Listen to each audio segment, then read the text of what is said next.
Welcome to episode 1 of Unclassified, Woo! is what we're calling Yeah, it. Let us know if you like the title. We like it. We just yeah. decided. The unclassified series. Yeah, for our Patreons only, our Yeah, patrons. bonus And episodes. woo! I was thinking of calling the patrons the Illuminati, but spelled like naughty or Yeah, nice. I like that. All right, I'm sure we'll get the feedback on that one. Yeah, If anybody ever listens to this, hello, I hello out know. there. It would just be an archive of sad bonus episodes nobody ever listens to. I will listen to Uh, it. Especially because we're doing government secret yeah, projects, and I'm pumped. I'm fucking pumped to tell you about this I'm one. excited. So I don't think we've ever really talked about it, so I don't know. It's called Project Pegasus. So it's one of the many projects, secret projects that are called Project something. So it can Yeah. be a little. In fact, we're probably going to refer to a couple other projects within this story. So just buckle up. Okay. Unless you're familiar with it. It's out there, but I even have like a disclaimer for it not to be confused with Marvel's Project Pegasus, which, if you care, was the joint project between SHIELD, NASA, and the US Air Force to study the Tesseract and harness its power. Okay. I'm not up with enough Marvel canon to have confused that. I I had to look it up just to be sure, because I'm like, I've seen the movies, but like, fandom can be Yeah, vicious. No. yeah, for sure. So, different Project Pegasus. Have you heard of it? I feel like I recognize the name, but I definitely don't know the details. I knew nothing about government projects, like at all. Um, Ever. It just wasn't like a thing that I ever like paid attention to. So doing my case Same. was kind of interesting for me because I was like, okay, I know nothing about any of these. So let's just start looking up some of them and clicking like the 3 sentence blurb about each one is about, being like, okay, next, next. Well, I think sometimes it's not that it's not interesting, but maybe there's not enough interesting things out there about it that you want to Yeah, listen to. So it's like if I have to like Google and read a whole Wikipedia and then read several other sites to see if that's correct to corroborate. It's like you might not have time or the attention span to fall down that rabbit hole. But now that there's things like our yeah. podcast and other sources, it can be really enjoyable. I was listening to this one. I vividly remember I was walking down the path by our house, like the bike path, and like I don't know, I was probably making faces and talking to myself because it was Oh crazy. wow. Sorry. Yeah, I think so. But you All be the right. judge. So, let's start with Andrew Basiago. He is a Washington state lawyer, writer, and 21st century visionary. He was also a child participant. Sorry. I have to breathe. We'll cut this out, but I'm just like, oh my God. Okay, so he's a lawyer, writer, visionary. He was also a child participant in Project Pegasus in the late 60s and the early 70s. Project Pegasus was a US time-space exploration program. He started when he was just 6 years old. Just a Yeah. wee Oh wow. lad. Everybody wants to be an astronaut at that age. Yeah. That's true. It was probably pretty exciting at the time. Oh yeah. Yeah. Okay, so he started when he was just 6 years old. The program was run by DARPA, which is the Defense Advanced Research Projects Agency. I probably could have come up with a better acronym. Yeah. Just saying. For whatever reason, that just reminded me of what is it the Dharma Initiative from Lost? That was the first Oh, thing I thought of when you yeah. said Dharma. I was like, Dharma! Right. Oh, I was totally into Yeah. Lost. Oh, yeah. I was in that Dharma initiative. What is it? Indoctrinated. It's 4, 8, 15, 16, 15, 20. 23, Yeah. 42. Oh, God. Yeah. That was the first show I really um went on my laptop and was like on all the forums I could find. It's like, I mean, not all shows like when I was a kid, obviously the internet wasn't Yeah. as big and stuff. So, but like that one, it was like, no, I'm into this. I'm looking it up on my laptop. I don't care if I have other better things I could be doing. Yeah. I didn't start watching that show until it was all already done. Okay, that's cool. That can be nice because you can breeze through it. Yeah. I liked the first few seasons, but it started to drag on, and I realized half of the remaining cast I loathed as characters, so it became a chore to continue watching it. But Yeah, they definitely shows can kind of go past their expiration yeah. date sometimes, and especially if your favorite characters go by the Yeah, some wayside. of them very, very early on in the show. Oh yeah. But then yeah, it was like you didn't have much cast and you'd think you wouldn't be able to gain any cast, but then you get the Yeah, season others. 2, they double the Anyway, amount of cast in the show, and you're like, what? Yeah. Anyway, oh, I know, right? yeah. I digress. So DARPA, if you don't know, I don't know. sorry, ever heard of it? No. All right. Is the agency responsible for keeping U.S. defense up to date with advancements in technology.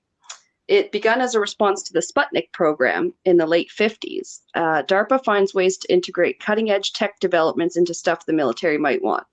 That's from NBCnews.com.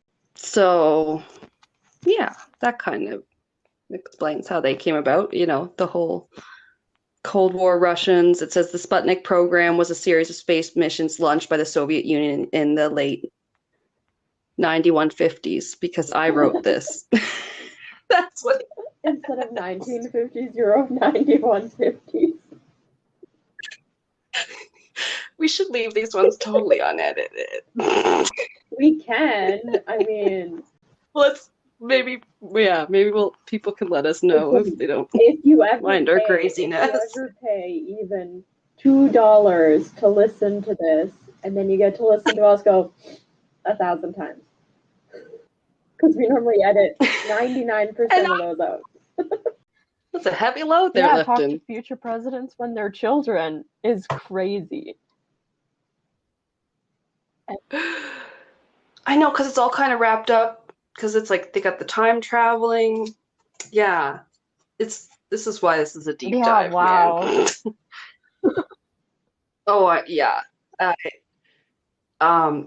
My inspiration, I heard it covered really well, so I'm only going to hope to try and do it justice, but I heard it really well, and then that's why we drink. M covered it. A two-parter. And then, I obviously tried to pull from different things, too, so it's not a regurgitation of someone else's work or anything like that. But, he has a whole website, so, yeah. I looked up a few things on there, and I might go back. Yeah. I'm not gonna lie. All right. So Andrew Basiago himself said, imagine a world in which one could jump through Grand Central, teleport in New York City. Is Grand Central Teleport a place? Grand Central, station is the big, train station in New York. I feel like it's missing a word. Oh, God damn it. Sorry, my notes apparently shit. Whenever I friggin' copy and paste something, it's horrible. Maybe I'll put that goddamn quote in later. Okay, so it's basically like one could jump through Grand Central Station, teleport to New York City, travel through a tunnel in a time-space continuum, and emerge several seconds later at Union Teleport. That's just the name of the teleports. Oh, I'm an okay. idiot. I don't know the teleport system. I'm not familiar with it. The Union Teleport in Los Angeles. Such a world has been possible since 1967, when teleportation was first achieved by DARPA's Project Pegasus, only to be suppressed ever since as a secret weapon. Sure. When my quest, Project Pegasus, succeeds, such a world will emerge, and human beings linked by teleportation around the globe will proclaim time space. Will proclaim the time space age has begun. Ugh. I'm gonna I need a know. bucket of I'm gonna water. take a drink too. I think the problem was I took that quote from something that was called Brown Paper Tickets. It was literally, I think, like a link to one of his shows. Like he lectures. We'll get to it. So they took scientists, so the US Army, DARPA, the whole. Am I actually missing some? Hang on. No. It's just kind of, it's a lot. I'm sorry. That's why I felt like I may have missed something. Rewritten it a lot, I think. Okay. So scientists were taken from other secret projects such as the Manhattan Project, which was the development of nuclear weapons in the 40s, and Operation Paperclip, US intelligence project that brought over German and Nazi scientists and engineers to work at the US government. They took all these such scientists from these other secret projects to work on it. Yeah, so a whole lot of different people on it, not just American. Some borrowed Nazi scientists too. When are we gonna get some like Canadian government unclassified, like weird experiment stuff? Well, okay, didn't one of our Defense Department guys say something about aliens, though? I feel like that's just like we were just talking about before we started recording. Yeah, but that was about the US. Like it was about. Right, but it's just how I was saying that, or we were both kind of saying, I think that you hear about stuff, but then it sometimes gets shoved under the rug because of other things going on. And like that's just media suppression going with it too, I think. I don't know. So here's the beginning of the timeline for this project. Like we're going to go back to Nikola Tesla died January 7th, 1943. Wow. Stay with It was the 60s when Andrew was a child, but we'll get back to that because Tesla is a big part of why they were able to achieve all this. Go figure. No. That probably doesn't surprise you. Yeah. So Tesla died early 1943 in January. Next thing I have on my bullets, October 28, 1943. Something called the Philadelphia experiment does or does not occur. We will give a brief rundown too, because this one's a little bit pertinent to it. That name. The other one, I think this one's a little bit better known. It's a little bit easier to unpack because I heard like a 30-minute version of it on like Supernatural with Ashley Flowers, not the Supernatural show. It's a Parcast Network podcast. But anyway, this one, the gist of the Philadelphia experiment is the U.S. was testing, and this is 1943 again. So the U.S. was testing some of their first stealth technology most likely based on Tesla's own designs. So they were trying to come up with tech that would render their ships and things invisible to radar so that, the Russians wouldn't be able to see them coming. And it's always because of the Isn't Russians it? and Yeah. war when they, right? Yeah, it's always, they always have to have an enemy so that they can always pour money, all governments really, but, so they can pour money into the war on drugs, the war on Yeah. terror, like, but anyway, I don't know how to fix it, so I'm just gonna leave that rant there. Sorry. Okay, so Philadelphia experiment, stealth technology, probably based on Tesla's designs. So during these experiments, a ship called the USS Eldridge would be the first test subject. Witnesses saw a blue-green light glowing around the ship before it disappeared before their very eyes. As the story goes, military reports from the incident say the crew went mad, some developed mysterious illnesses, and some were said to have seen actually fused to the ship itself. Like Barnacle Bill in Pirates of the Caribbean. Not really, I but love Pirates of the Caribbean. that's what it made me think of when they said people I fused am to the the ship. ship. That was so sad. Yeah. But like, so it was a pretty crazy incident. I have listened to a few different things on it, and like that's the shallowest. That was a Did puddle you hear dive that, on like, it. I scraping? think. Yeah. Oh, scraping? Ew, no, No, I might have been Bailey moving just, like, a my chair. horror movie scraped down the door frame. Because I have the door closed. Fucking Oh, scared. Oh, it scared me. Oh my god. oh, Jesus, animals.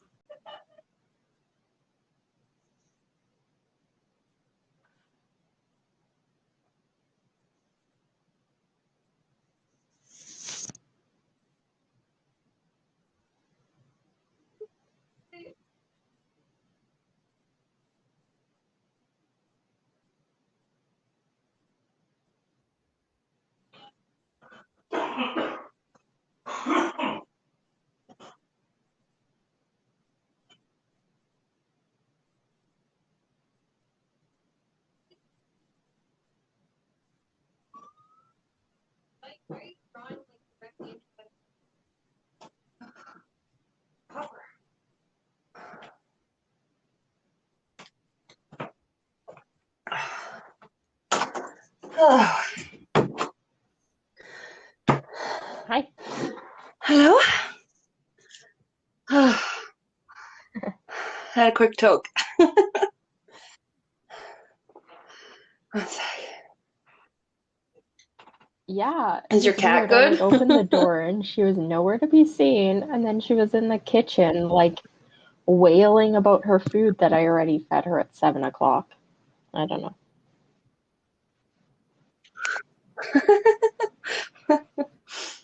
Yeah, she was being weird, so I picked her Animals. up and gave her a cuddle, and then she was, like, clutching onto my sweater, being like, "Don't put me back down!" And I was like, I have to go into the other room that you're not allowed in.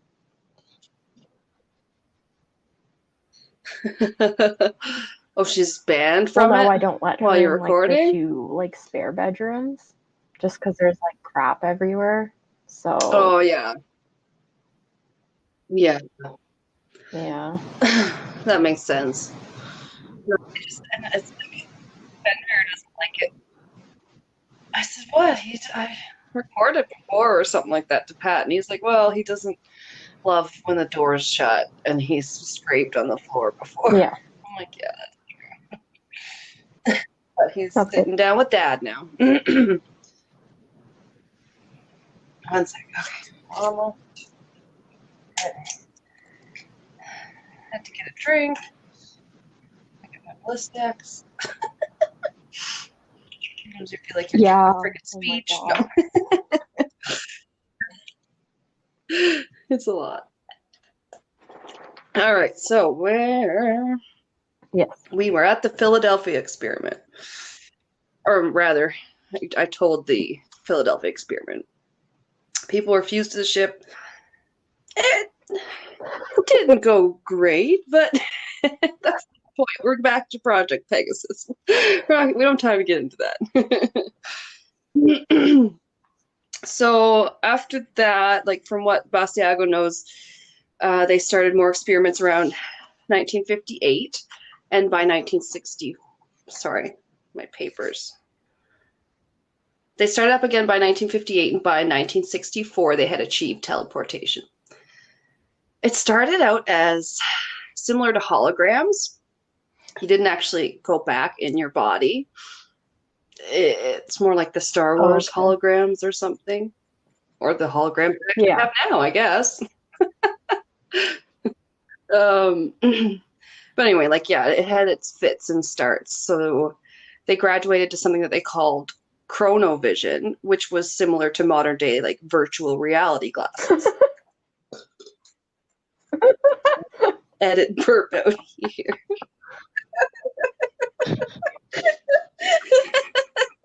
Oh, yeah, we're not editing this right. And then we have a 5-minute break, a couple burps.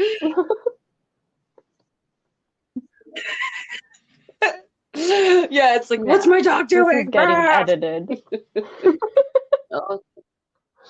We'll edit out the part where we said we weren't going to edit it. No one will ever know.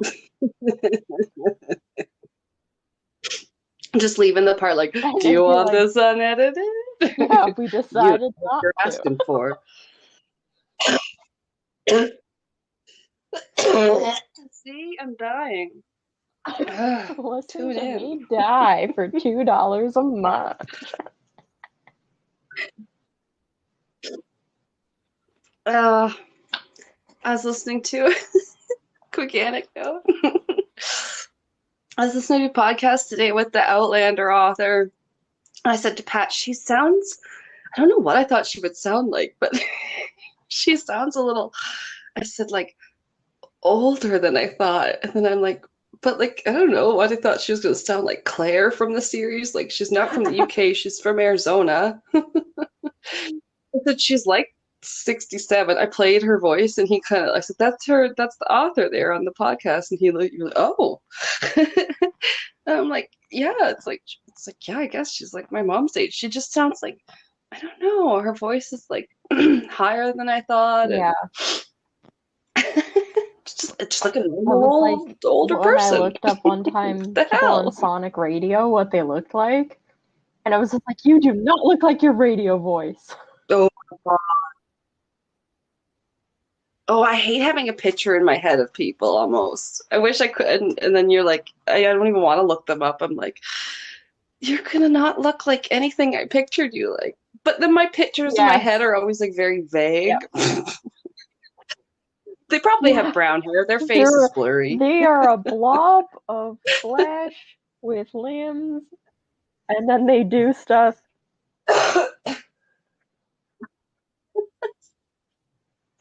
Or yeah, or someone like, if you have a deeper voice, you probably look like a big manly man person. Sorry. Oh God. Okay. Chronovision. Remember? Yeah, it's like that. Then like holograms. And then the chronovision, I said, was like more like virtual reality glasses, but they're like seeing back in time through them and stuff like that. Oh, I'm not, it's like, yeah, it's like now they're kind of like, yeah, it's like they can go there because they can see it. And it makes me think of those old Viewmaster toys. I don't know if you had one of them and the pictures went by, click, click. Yeah. Anyway, so in 1967, Andrew Basiago started his work at 6 years old. His father worked for the Ralph M. Parsons Company as an engineer. This company provided electronics instrumentation, ground checkout systems designs, and engineering for aircraft, missiles, and rockets.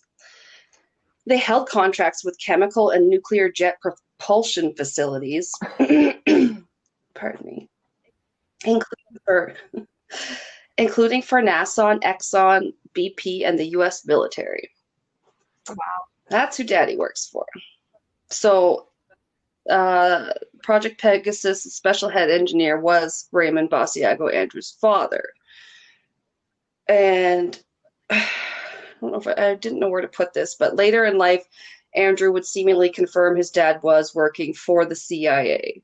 Like he called after his dad had passed and wanted to confirm, and they're like, "We cannot confirm or deny if someone works for the CIA if they work for us." So I therefore Sort of work for the CIA. So he's like, "My dad fucking worked for the CIA." Yeah. So Andrew's dad took him for his very first time travel excursion, or for his Like first the movie Jumper. jump, they called it. I was obsessed with that movie when I was younger. I loved it. Yeah, but Oh. I barely remember it. Why have I I seen so many movies? We both have. No, it's just that should have said first. That should have said first teleportation excursion, not time travel. So, because they went to like Curtis Wright Aeronautical in Woodbridge, New Jersey, and he remembers his father took him to Building 68. I love details. Also, I liked listening to him because you could listen to him on different things that I listened to. And I was like, it's nice when someone sounds super articulate and stuff instead of it, just being someone who's not less believable, I guess. Yeah. Less credible, I should say. Yeah. So his father took him to Building 68 and told an assistant technician in the jump room to turn on the machine. I'm just gonna die. Okay. I took a drink. The portal in the so-called jumping room, or jump room, looks like two large parentheses, or ellipses, they call them in some instances. So, two large parentheses-shaped booms that were like 8 feet tall and 10 feet apart. Which does kind of sound to me like a lot of, like the time machines, for instance, say in the Marvel movies and like Endgame and Infinity the War? other one. Yeah, Endgame. Infinity War. Yes! I can't believe I knew that. I just assisted you on a And I call Marvel thing. Shut up!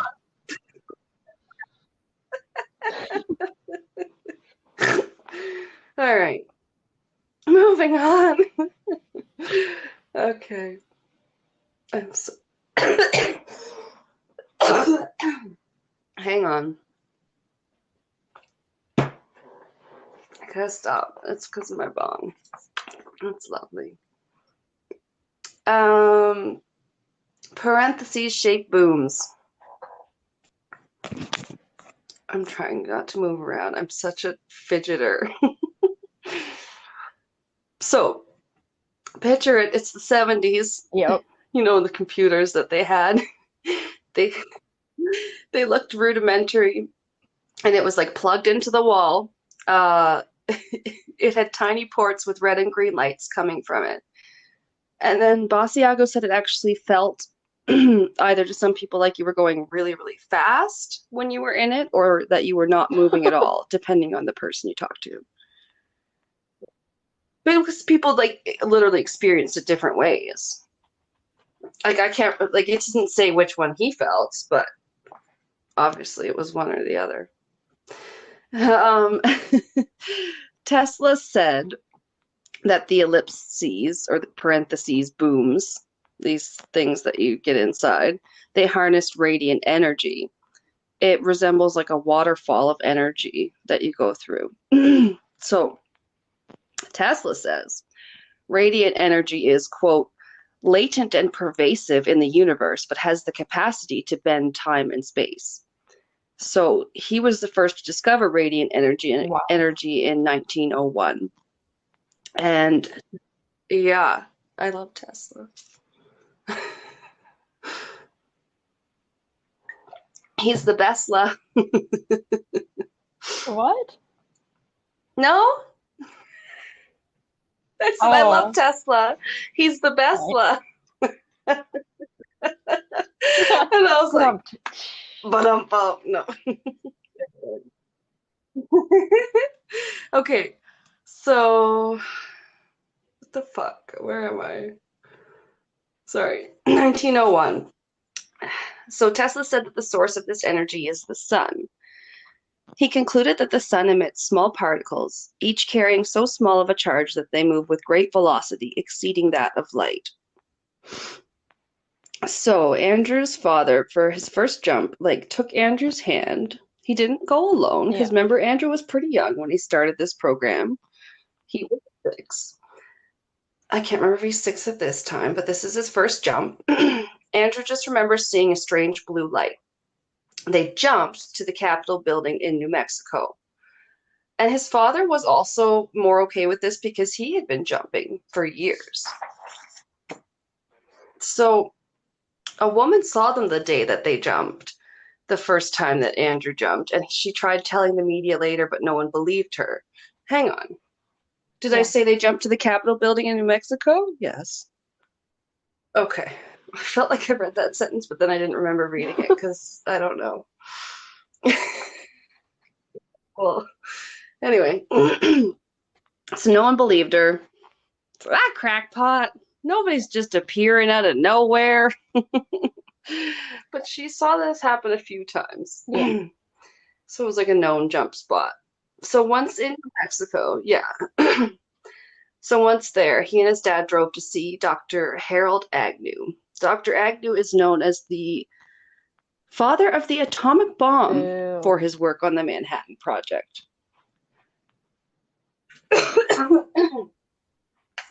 Yeah. Yeah, because he's not one of the ones. Don't some of them, and by some of them, I mean, I don't know which inventor. Like maybe the lady who invented, I don't know. But Yeah. they, feel bad and they don't want it used for bad. I don't know if he's like that. Okay, sorry. So, yeah, he's known as the father of the atomic bomb for his work on the Manhattan Project. I said what it was earlier, right? The I don't Manhattan Project. remember. Because I have here just the Manhattan Project was a research and development undertaking during World War II that produced the first nuclear weapons. It was led by the United States with the support of the United Kingdom, which initiated the original tube alloys project, and Okay. Canada. No, I don't think you Thank you, answered that. Wikipedia. Okay. But anyways, because there's so many projects, I think I mentioned Yeah. it along with where they got scientists for Project Pegasus. So Basiago remembers his dad talking to Dr. Agnew for a while, and he heard the name Tesla several times. He saw plans and designs with Tesla's name on them. There was another jump room where Dr. Agnew was, and they used this to travel back to the first jump room. After the jump to New Mexico, he spent some time practicing traveling back in time just a few hours into the past. Yeah. You gotta still practice that shit. Makes perfect.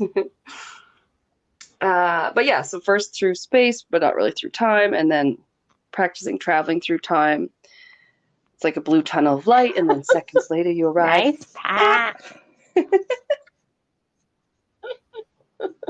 Nice pap. So after that successful trip across the country, Andrew began to go on other trips. Yay! I'm so sorry. So he got to go back to the Jurassic period. As a little boy, I would just like to stop and say that'd be awesome. Dinosaurs were apparently roaming the earth at the time. So that's pretty cool. But obviously, if he had interacted with them, he probably wouldn't be alive. So, but he got to go back to George Washington's tent in the Revolutionary War, and he went back to Abraham Lincoln's assassination because they wanted to go and make like corroborate things that they had heard about in history and from the history books. They wanted to So make they sure weren't that they like going back to like happened. stop anything. These are just like reconnaissance Okay. missions. They're just like observe and report. Yeah. So this and when like a lot of it, they're still just viewing through the chronovisors. They're Chrononauts, called chrononauts, by the way. like the cronuts, the Chrononauts. croissant donuts, cronuts, chrononauts. I never thought of that. I want a cronut.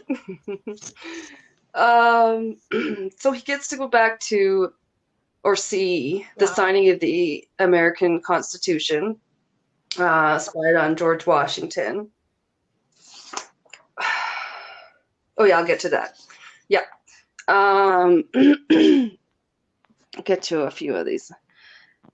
Yeah, because the most famous one of his trips back, or the one that like is most talked about on anything that you read of it, is the Gettysburg Address. So I'm Canadian. I know, I I don't had to know look it. this up to be able to really say what it was accurately. I mean, I was like, yeah, I think it's something in their history, but what? Yeah, it's like, okay. I wouldn't have wanted to talk out of my ass for that one. It's a speech that President Abraham Lincoln delivered during this American Civil War at the dedication of the Soldiers' National Cemetery in Gettysburg, Pennsylvania, on the afternoon of November 19th, 1863.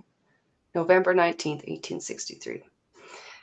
4.5 months after the Union armies defeated those of the Confederacy at the Battle of Gettysburg. It's one of the best known speeches in American history. Just not by me. No, but, well, that's not true. Next line. It's the one that goes, 7 years ago, our fathers brought forth upon this continent a new nation conceived in liberty and dedicated to the proposition that all men are created equal. Less British and more Less British. Canadian.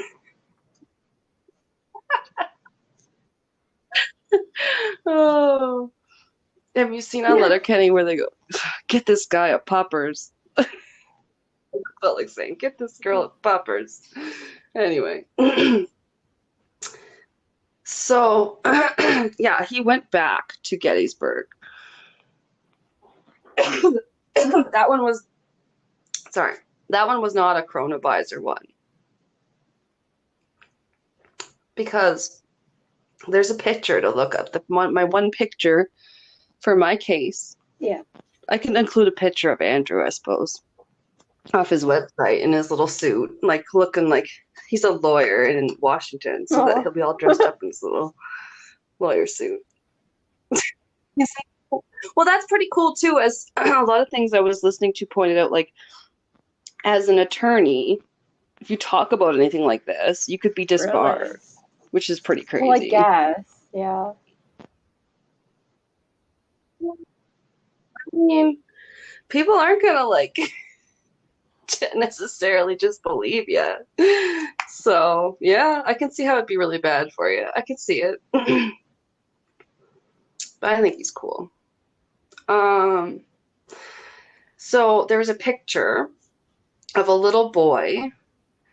There's a big group of people. It's from the Gettysburg Address. So we're talking, what did I say, 1863. So yeah, there was pictures, but they weren't great. Yeah. It's black and white. It's grainy and stuff. But he says that is him.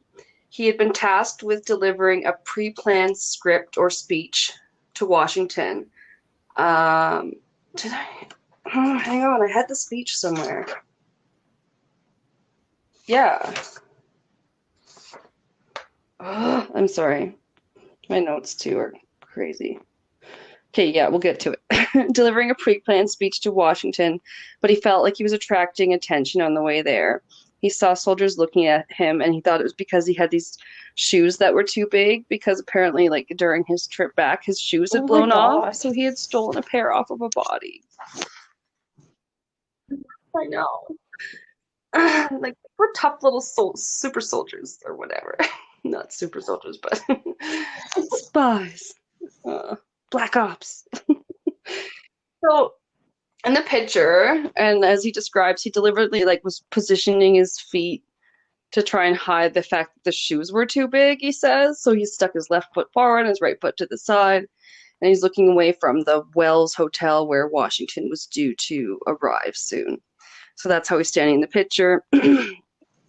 I'll put the picture up on the drive. He's like in the forefront. He's circled in all the pictures online. You can't miss him, but it's still pretty hard to tell much detail about his face or his shoes. Or one thing I heard said that, oh, his shoes were modern, but no, what I heard more than that was that he had stolen shoes. He's lost his shoes. Anyway, he went to tell Washington, I'm a time travel from your future, from 1970, and I can tell that you will win this war. I can tell you will win this war and form a country called the United States of America. But you should retreat from New York Harbor because you will lose this battle hard if you do not. His exact words. You will be the first president of the United States of America, and the nation's very capital will be actually named after you.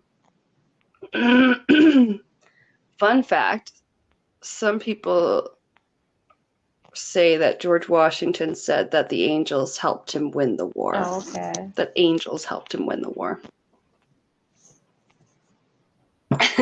So you never know. So, but these jumps with these kids didn't always go well. I was like, gonna he's not the only say, kid is this dad doing just like these, gone rogue these on jumps. like take your kid to work day and just like, I'm gonna take my kid to all these crazy places. Let's hang out with the dinosaur son and let's go see George Washington and let's go see get Abraham Lincoln get shot.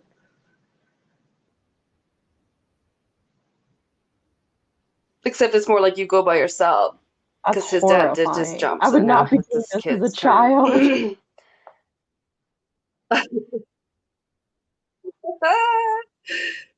In fact, I may have missed it, but I believe he That's runs into some his father like at one Back point, to the but Future. it's mostly not there. Oh, I love it. I'm loving it. All right. So, Basiago tells us of a time when a group of children Okay. I don't love this part, by the way. They're doing a test jump to prepare them for some upcoming missions. Pardon me. They were all the kids to jump from their respective locations to a central location at an abandoned school in Santa Fe. Santa Fe. One boy materialized in a fountain that had been drained. However, there ended up being a few inches of rainwater that happened to collect in it. They hadn't planned for this. And Basiago says because of the specific gravity of water, this caused an unforeseen issue where the boy appeared in the ankle-deep water, but his feet did not. The top of him, quote, slid off his ankles and out of the fountain, having been, What? quote, detached from his feet. His feet didn't arrive, but the rest of him did. So I think of Harry Potter and like he got splinched. That's so weird. That's how I think of in it. my right mind, they would never be doing like having children do this. I just can't get over that. Yeah. Oh, of all the things I believe my government And not capable, from like though, that. I come at from I don't put more the anything fact past that them. this is like sensitive that they're doing. They don't want it messed up. There's probably millions of dollars put into this, and then you're like entrusting 6-year-olds with it. That just sounds like Mm-hmm. I just believe it. This guy, oh, I know. It's crazy. Yeah. That would be a lot to put on a 6-year-old. This this poor fellow was 9. I'm just gonna get this right over with. He was writhing on the ground, screaming, my feet, I'm only 9 years Oh, old. What am I going to do without any feet? Don't know what to do. Which, because yeah, that is horrible. And like little, okay, this is literally a quote from Andrew. So when I considered the fact that some of my contemporaries have lost their feet or sight as kids, giving humanity new ways to travel, uh, he felt more, blah. He felt, quote, morally compelled to bring it to light. Uh, he's a okay. I don't whistleblower. know.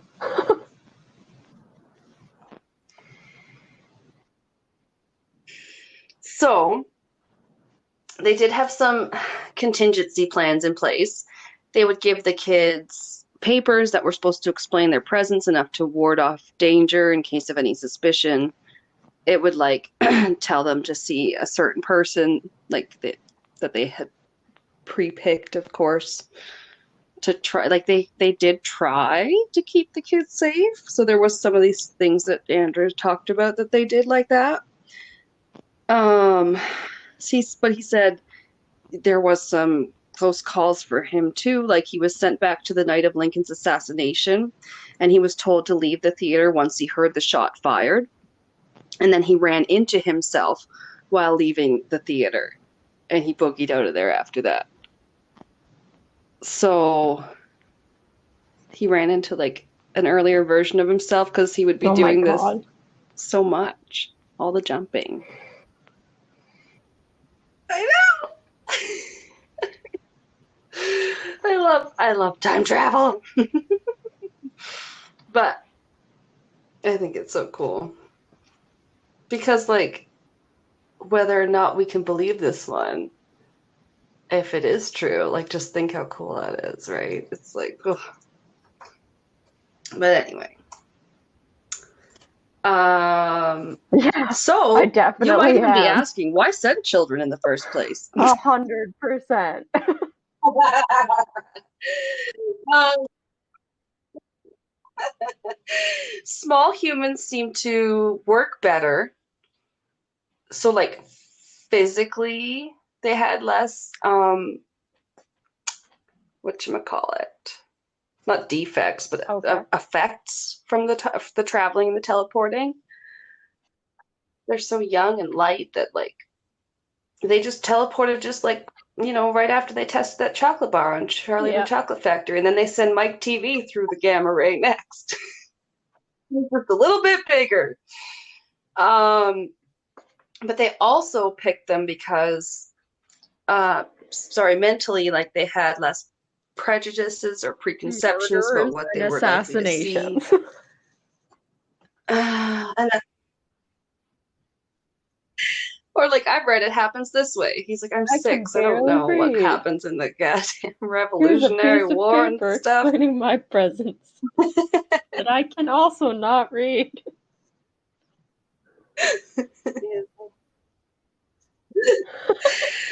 Oh my god. I think this is my deep dive because I like, isn't it? Because Okay. I got Mine's like gonna be so a little short bit more. after this. I'm so sad.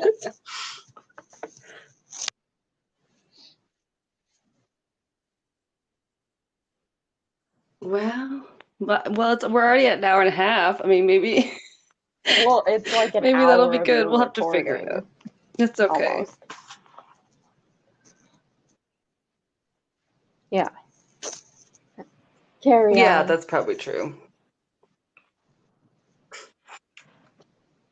So they also went the other way. They could also teleport to the future. They went to the year 2045 which at the time in 1970 was actually Yeah, it's 75 years less into the impressive future. now. Andrew, you're like, well, we could kind of guess, yeah. But to that, yeah, can you imagine from 1970 to seeing even 2021? Yeah, 2020. They You'd be would have like, been what like, the heck? it's just can't. That's why they decided Earth would die in 2012, is because they saw 2020 and was like, nah.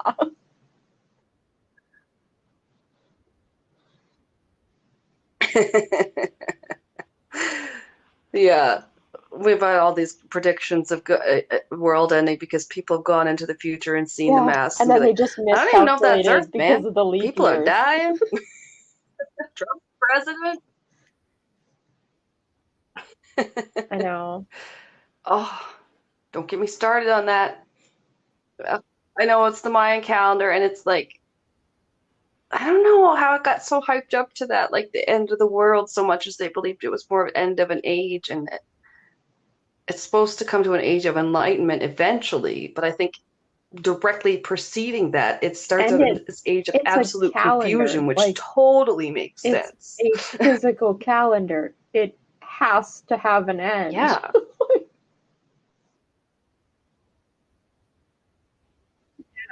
Every year, every paper Yeah, we make all calendar the has an end, calendars. and we Like, what aren't the like, hell? Anyway. ah, just because this was a longer calendar.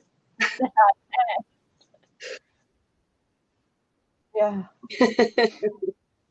Beware. So Andrew got to go to 2045, however you want to say it. And the Ooh. jump room in 2045 was made of tungsten and Yeah. emerald. Sounds kind of Wizard of Ozzy to me. I don't know why. It's probably emerald. And tungsten, I don't know what it's from. Possibly The Simpsons. I I don't just know. hear, I need tungsten to live. Tungsten! Eh. I didn't think so. Someone will tell me. At me. Um, his first jump to 2045 was to retrieve a canister of microfilm and bring it back. So Okay. that was handy because in 1970, like God, they couldn't Yeah, I play guess something like that we'd be using pictures in and photography 2045. and stuff would be the only thing. Yeah. That's true. Bring back a smartphone and they're like, Yeah, Satan! there's no Because there was data, big there's no panic Wi-Fi, coming pretty there's soon probably there. not cell phone towers. It would immediately just not work. And it would last for 8 hours and then the battery would die and That's you'd be like, now it's just a right. brick. You're so smart.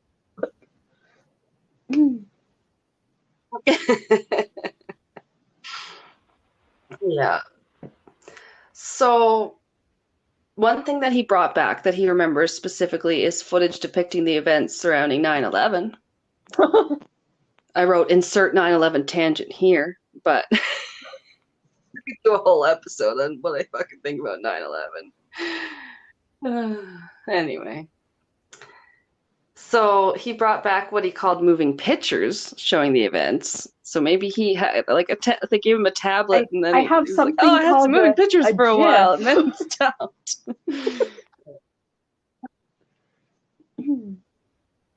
Yeah, I don't know if he said that like well, I guess it would be a little bit later on. It wouldn't be in 1970. He's not talking about it, this Yeah. project, while he's in it. He could probably talk to his dad about Obviously, it. or they kick him out. Yeah. Well, yeah, he could. Yeah. So, yeah, they knew about that. They knew they had the footage of 9/11 at that time. And presumably, if that's true, something could have been done if they didn't want 9/11 to happen because it was an inside job. But a man named, I'm sorry, I'll stop. Because at the time that this happened in the 1970s, a man named Donald Rumsfeld was the defense attaché for Project Pegasus at the time. He was also a consultant for Richard Nixon, and he was the liaison between Project Pegasus and the Pentagon. Yeah. So he's definitely in with the guys. But yeah, so they go forward, they get all their information, and they just, who knows, they sit on it. In the fall of 1971, Ray Basiago told his son, Andrew, His son. apparently I spelled son with an E at the end. His son. His son. His son. Son, Andrew, you will write a paper in 2008 called The Discovery of Life on Mars. And a copy of the paper was retrieved so Andrew could see it. I mean, I guess you could argue that implanted his idea to want to write it, right? I know that's a very possible inception shit right there. Plausible possibility. That's some inception shit right there. What? It's a dream within a dream within a dream where you hate your father. Oh, good God. To dismantle his empire.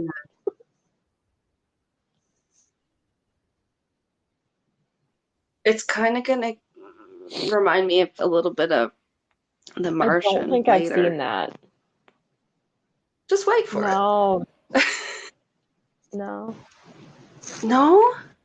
Interstellar? Not yet. I've seen the movie poster. Anything I know where exactly Matt Damon plays a Martian? Looks like, but I haven't watched it.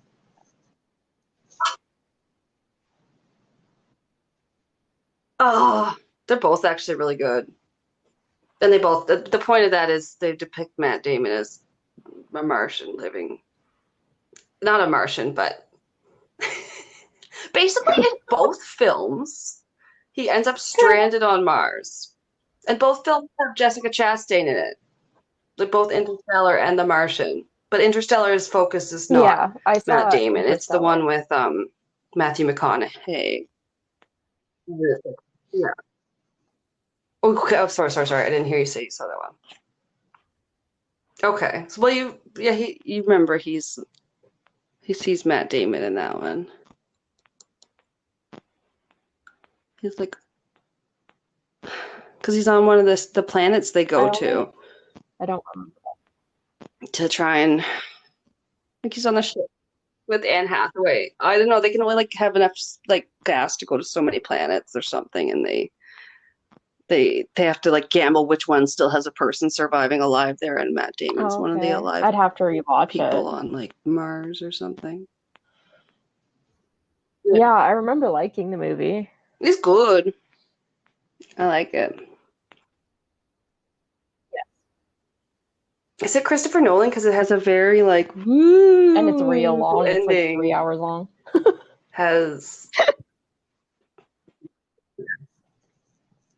Yeah, let's just say it's not science fiction. It's got I don't know. Mysticism in it almost. Or I guess you could call it science fiction because it's just unknown shit. Time and space shit that I obviously am not up to explaining. All right. See if I can get through this. Okay. So, he's going to write a paper called The Discovery of Life on Mars. His dad tells him that. But then Andrew leaves and doesn't participate in the program from about 1972 to 1980. So he from age 9-ish to 18. I was going to say, did this kid go to teenager? School? His dad did. Or is he going to school in the past or the future? What's happening?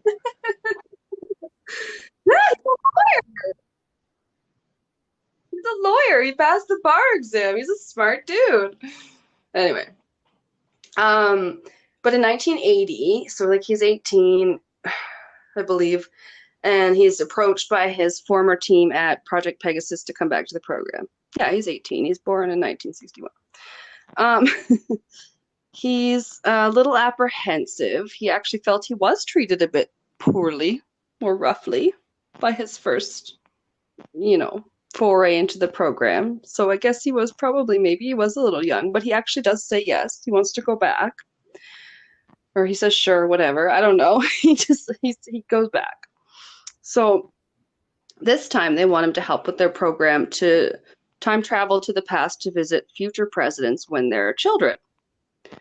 So they want to prep the kids for life in politics, as president, and they also want to This potentially better not recruit have them into ever Project happened with Trump. Pegasus. Fuck him. So Basiago, Nobody ever, when Trump was a it toddler, should shouldn't have have. sat him down and been like, "You would one day be president." Like, no. No, no, he's not mentioned as one that was groomed. But because of the time traveling abilities, Yeah, his so did dad Simpsons. mentioned that Trump would in the future be president.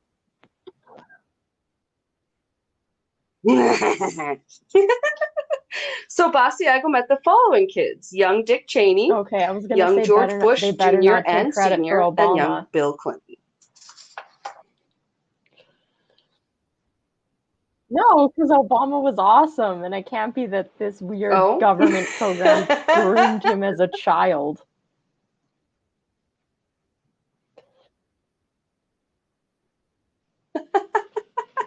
No. Do you think those two things are mutually exclusive? I don't. I don't. Okay, so that's a really good segue. Oh, yes. Remember how they were going to study the effects of teleportation to Mars? Basiago was involved in this group as well. One person in his Mars training group he had met during his work with future presidents. His name? Barry Soetoro. Later, he was to be known by his more famous name, Barack Obama, because Soetoro is his stepfather's last name, his mother's second husband's name, which is true. But in the 80s, there was a 3-week seminar. Oh no, my phone's dying. Crap. Let's see how far I can get. In the 80s, there was a 3-week seminar at UCLA for this Mars training group, and it was taught by a Major Ed Dames, a scientific tech officer in the U.S. military. Of the 10 teens enrolled in the class, 7 of them had parents in the CIA, including Andrew. One of the students was Brett Stillings, who's another whistleblower who later would corroborate everything Basiago has said about the program. So he's on his side. So another in the program was Barry Soetoro, and a fourth was Regina Dugan. And Regina Dugan was appointed to the head of Project Pegasus by Obama while he was in office. An article by Atlantis Rising on Basiago's website gives more details about the trip to Mars. His first trip, Basiago was given a crystal helmet in preparation. And he overheard someone saying, Scotty. "Andy's going up today."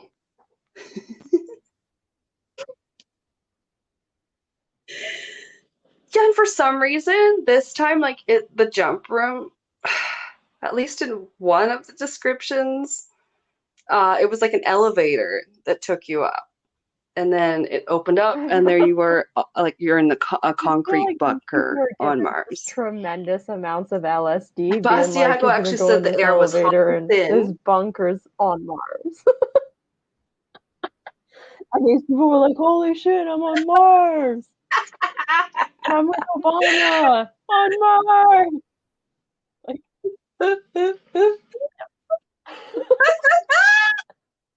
Oh my god, trip. sorry. I'm cackling.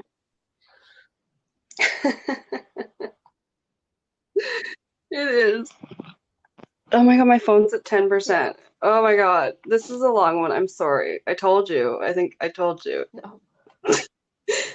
And it doesn't go without any discussion either. One sec.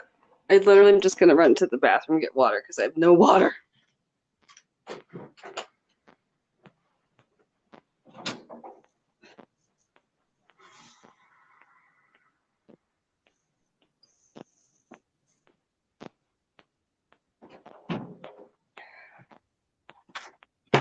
Okay. grab my charger if necessary after. Okay. So he's going up. Oh yeah, so because of the Martian, that's why I was talking about the Martian. He said there was a man living alone on Mars, like, I don't know, in a cabin maybe. Almost insane. And then I was gonna make a Matt Damon joke, but I was just say no word on why Matt Damon doesn't just come home. And there was like half humanoid creatures there, and he also said they had given them like a cyanide pill in case of emergency due to any of these threats, like any of these horrifying creatures.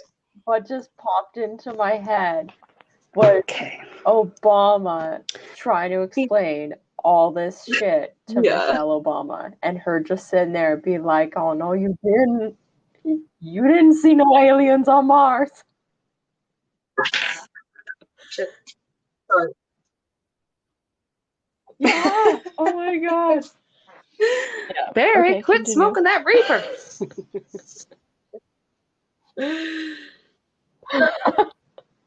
I don't. That's why, like Mulder, I want to believe and everything like that. I just believe that these people were not visiting aliens.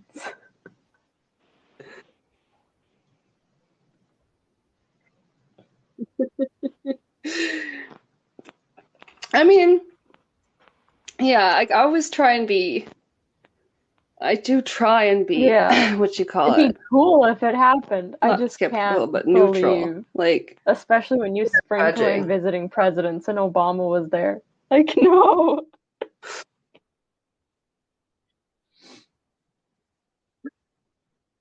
I remember on a lot of the things. I hate it when you like.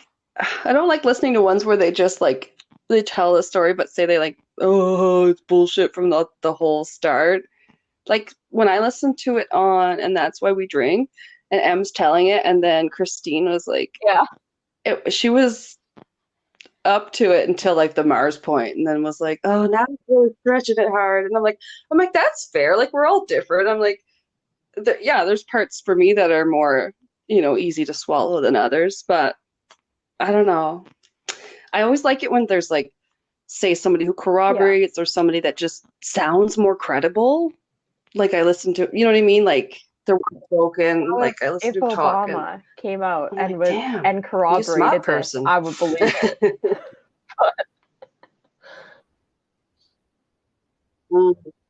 Yeah. Mm-hmm. Your daughters will think you're not president so anymore. cool You might as well come out with aliens on Mars. Just do it.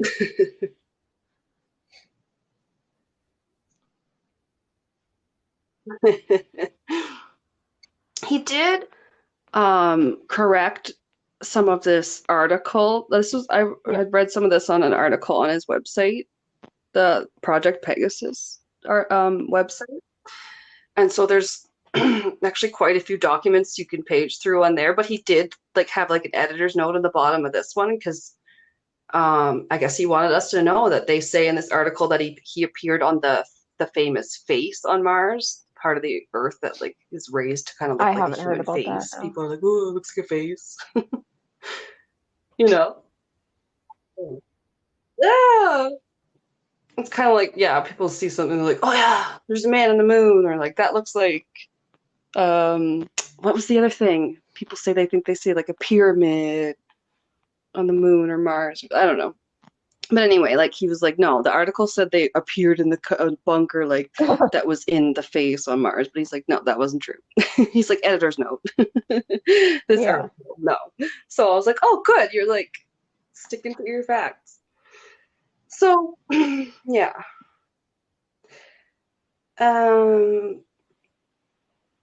So with Andrew Basiago coming out and talking about some of these claims, he inadvertently validated the work of a renowned scholar and author of Mesopotamian history, Zecharia Sitchin. He had wrote a book called The 12th Planet that theorizes that the civilization that we currently inhabit resulted from an extraterrestrial human collaboration 5,000 years ago in ancient Sumer, which I think is interesting. All those crazy alien movies, like, okay, I'm thinking of The Fourth Kind, where like Mila Jovovich like starts talking like it's like an alien possessed her body, and it was like they played Oh, real tapes no, though, I and don't then think she I've was seen that speaking movie. ancient Sumerian. It was fucked up. Did you see that one? It's crazy, and they're like, what? And they're like showing you when they're playing the real tapes, and you're like, well, okay, that's Wow. nuts. It's almost like when you see someone like speaking tongues when they're possessed. It's weird. Anyway, he's reached out to that guy to tell him that you're right about the ancient civilization. He's called on others involved in Project Pegasus to come forward. However, some think and argue that it would be hard for people to come forward that are still involved, especially, Yeah. which obviously is true. If it's super secret. um, so after his second stint in the program, he then became a lawyer and was practicing in Washington State out of the Seattle area. And then after 9/11 happened, he thought to himself, well, that shit came true. And he released an affidavit on the anniversary of 9/11 to say that he had known it was going to happen. And by about 2004, he had come out with all the details about the program he could remember. And I believe he got help LSD. remembering through some possible like memory regression. They were told they weren't going to remember the program, that they'd have their memories wiped. That's what some things say. But he's given lectures all over North America. I look on his website. He's been to Vancouver, BC. I Like, couldn't. There'd be too many I would go weird see people him if he were there. in town. I'm just Weirder saying. than him that I wouldn't be able to handle it.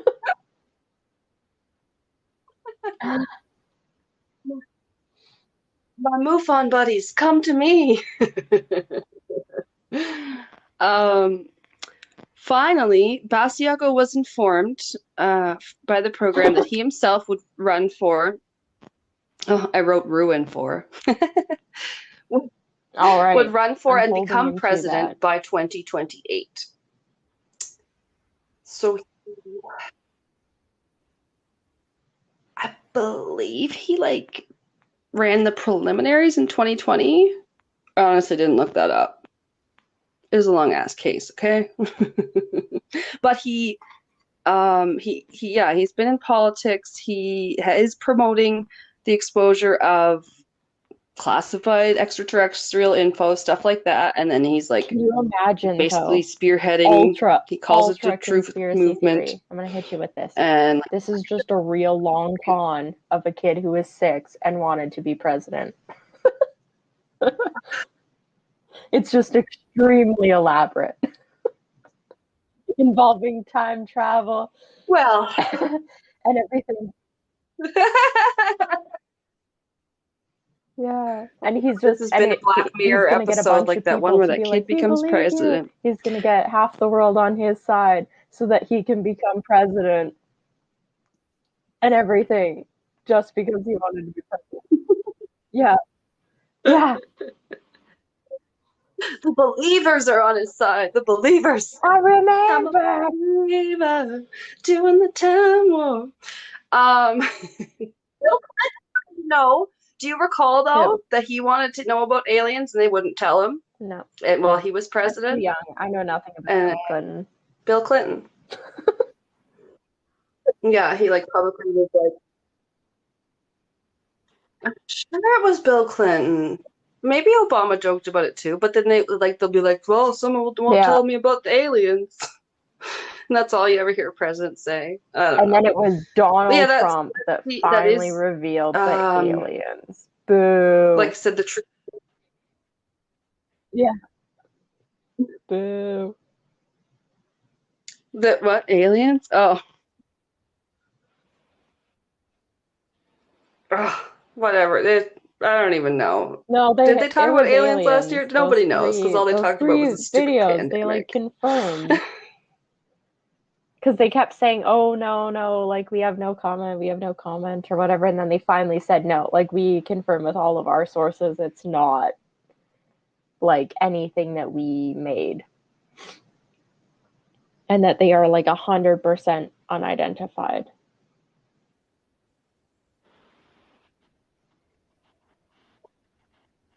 I know we were talking about that, but I can't remember if it was I if don't I know. decided Google that it. was the Tic Tac You'd have to videos look or it up. I I don't don't know know. what the I'm Tic Tac confused on videos are.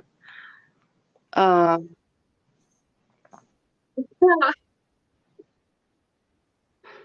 okay. Okay. So last, like, yeah, that is the end. Those same agents that told him he is going to be president had seen this in the future and thus recruited. They had seen that he was going to be president, so that's why they recruited him as a child into the program. Because remember, they did that with the future So he was presidents. a kid And that's the brainwashed end of my case. into joining the program because he was going to be president. Oh my god.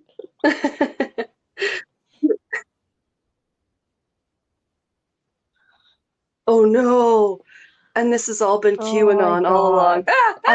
I'm going to make Hopefully a not. Google Calendar notification with No. this guy's name, and whenever the election in 2028 is going to be, and I will like get notified of it in an email being like, in 2021 Yep. you found out about this and waited 7 years for this Google notification.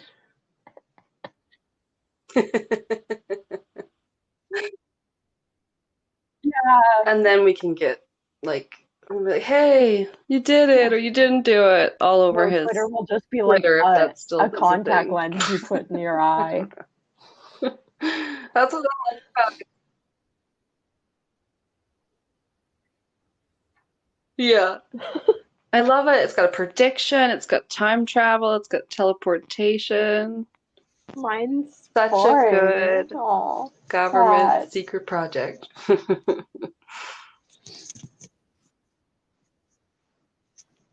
No! These are I mean, that was, I guess, did a deep dive because it was something I No, really I liked, just but that doesn't mean that picked yours it isn't because interesting. it's the only one I like Yeah. knew anything about. Really?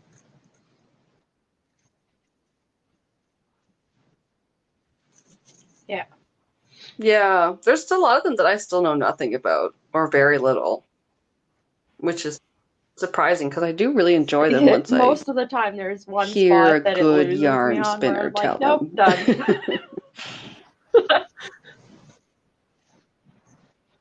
Yeah. Until now, where you were You forced to brought me keep back in listening with to me. Obama. I'll listen to stuff that involves Obama, the Obama family. Doesn't matter what Well, it is. yeah, I like him. I read one of his, like, he had one autobiography. I remember Yeah. I picked it up at like a used bookstore or something. Yeah. He did move around a lot as a kid, but I thought it was mostly Hawaii and Kenya, not trips to Mars. Yeah. Not that they spent any Yeah. long period of time. Well, Anyway, I gotta wrap it up because now my phone's dead. Damn it, I was gonna tell you something about episode 2, but I don't know. Maybe I should just wait and okay. tell you in the regular episode because it's kind of cool and people might want to hear it.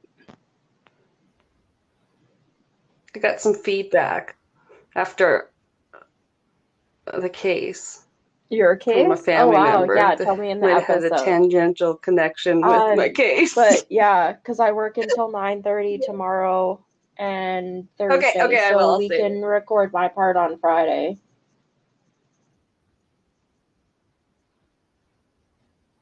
Yes. Okay. Bye. Okay, sounds good. I'm gonna have to really cut Yeah, this we'll one do now because that I got on like Friday. 4%. Yeah. Damn it, we need to do outros. Okay. That was it? Okay. Okay. All right, sounds good. Okay. Or Yeah. do you want Part one anyway. or two. That was We our don't know yet. government secrets. Thanks. Woo. Thanks for tuning in. Thanks for Bye. supporting us. You guys. All right, I'm ready for part Yeah. 2 of government secret effing Yeah. projects. So mine is actually two like medium dives, or I guess one like deeper dive and then a medium short dive. But they kind of go Oh, together. Um, yeah. Okay. So my first one is called the Stargate Project. You've probably heard of this because you're more versed in government projects than I am. It sounds like um the channel that Battlestar Galactica is on. And Or something. I'm like, I feel like it's a term I should know, but maybe my nerdiness isn't up to it at this point in time to remember what it yeah, is. it's not a channel on TV. Stargate, The what was Stargate it? Project, Project? or just Stargate Project. Mm. They do love to name everything just something Yeah, project. Project. Yeah. Austin Powers. I think that was, I didn't really get the joke at first because he's like, it's the something Parsons Project. And then Seth Green's character, his son, just laughs. Ha ha ha. He's like, that's a band, man, or Yeah, whatever. yeah. And I was like, I had to like ask my mom. I love those movies, but I didn't get that I watched them reference. during lockdown for the first time, and that is normally 100% not my kind of humor. I just watch them for the sake of they're like classic kind of like movies. So I was like, I figure I should watch them. But Mhm. I don't know, I chuckled at quite a few parts. I think they're like a comfort movie for me. I mean, I know it's like maybe in the vein of other satirical shit like Scary Movie Yes. 3 and 4 and but I'm like I grew up with it and I loved it and it's funny and I love Mike Myers who's super talented and I just quote it all fucking day. And like we let Rain watch it for the first time because as I keep saying to everyone, I'm like PG-13 movies. Well, yeah, she's 13 now. She definitely gets all the Yeah. jokes. There's no point trying to hide them from her because she, as we pointed out, loves horror movies and gore. Yeah. So, and like she'll watch things and be like, "Oh my God, that quote is what that meme Yeah. is always talking about," or that's where that GIF is from. It's really funny to watch or be Yeah, I cultured. was just gonna say you guys should just track the origin of memes and Rain Oh, discovering the origin of memes that she knows.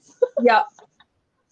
But watching Liar Liar, and he's got this one line where he's like, I don't know, something about because I'm your lawyer and I don't fucking advise that. I'm totally paraphrasing, but she was like, I Oh my know god. that. And I was like, what? I just thought you'd find this a funny movie. Just like Like, when you and I took okay. her to that concert and she was standing there like she hated that she got there and stuff, and then like 5 songs in she's just standing there with her arms crossed, and then the one song comes on and she's like, I know this song, and then she was having the time of her life, and I was like, yeah, I knew that you knew some of their songs. Like, Literally was just talking about that to Caitlin the other yeah, day. and she's like, I know. This AJR came on in my car in my Yeah, she's like, playlist. I know the song, it's on all those TikToks, and I was like, yeah, it's a popular song. Like,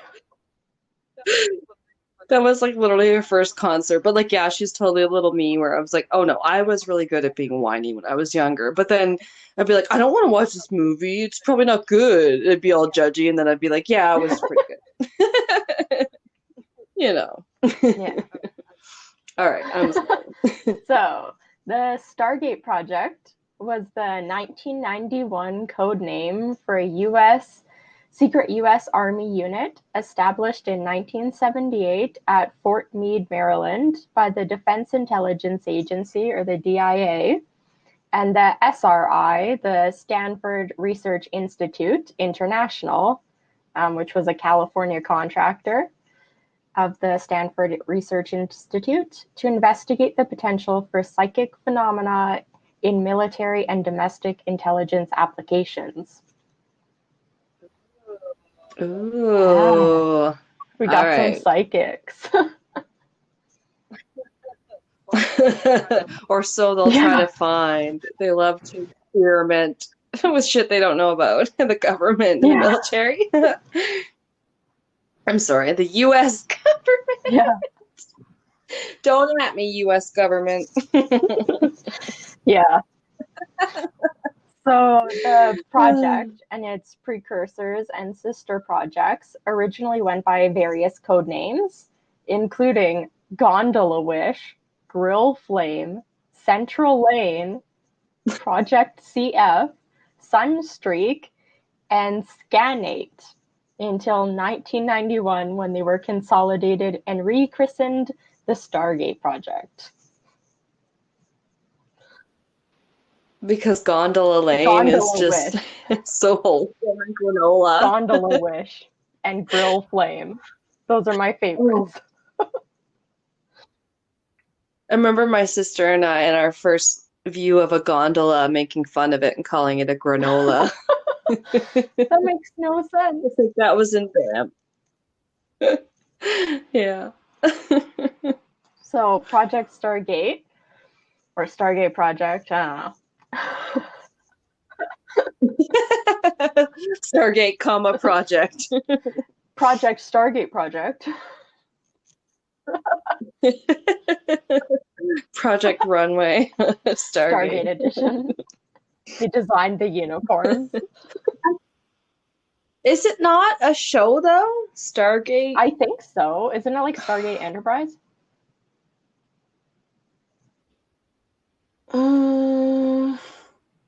Starship Enterprise sounds like a thing. I just remember when I was working at as a server at the hotel slash restaurant bar there, we had a dishwasher. He was schizophrenic. He would sit in the bar and he'd love to watch his sci-fi channel. And I thought it was always Stargate that he was watching.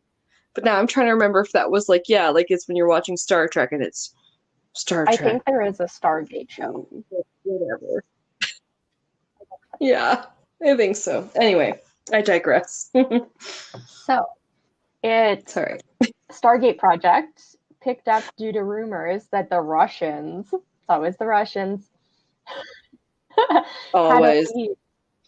Soviets. Had a lead in ESP, extrasensory perception, and with the popularity of the psychic Uri Geller. Yuri, oh nice. Yeah. Hello, Yuri. I just inadvertently drew the Trekkie symbol on my when I was doodling. Lovely. Completely nerding out, listening. I'm like Stargate, yeah. So all right. The CIA and I'm the focused. Defense Intelligence Intelligence Agency decided they should investigate and know as much about it as possible. So various programs were approved each year and were funded accordingly, with reviews being made semi-annually to the Senate and House Select Committee level. So, you know, the Senate was reviewing this stuff 4 times a year. But not telling anyone. Or I guess annually. They were reviewing it annually. Yeah, they later denied that this... They don't deny it was a program. They denied it ever was used. But they continued to fund this non-used program for like... Deny. Yeah, for 20-some years. Sorry. That does seem to be the reaction of most. Oh no, we are never involved. That's the default of any clandestine program, secret ops. They're like, just make sure. I mean, wasn't I just talking, or when I did my segment there, when it was like, oh yeah, if you get caught, you have this letter, or but if you get caught by those Martian animals, you have this cyanide bill. No, I guess that's a bit different, but yeah, just deny. Yeah, everything's tight-lipped, exactly. So the mentalist, Uri Geller, was an ex-Israeli paratrooper and was brought to the Institute for testing. Geller had developed a reputation for being able to bend spoons. However, the CIA was more interested in his mind reading and mind control capabilities. Ooh, any relation to Ross and Monica Geller? I do not think so.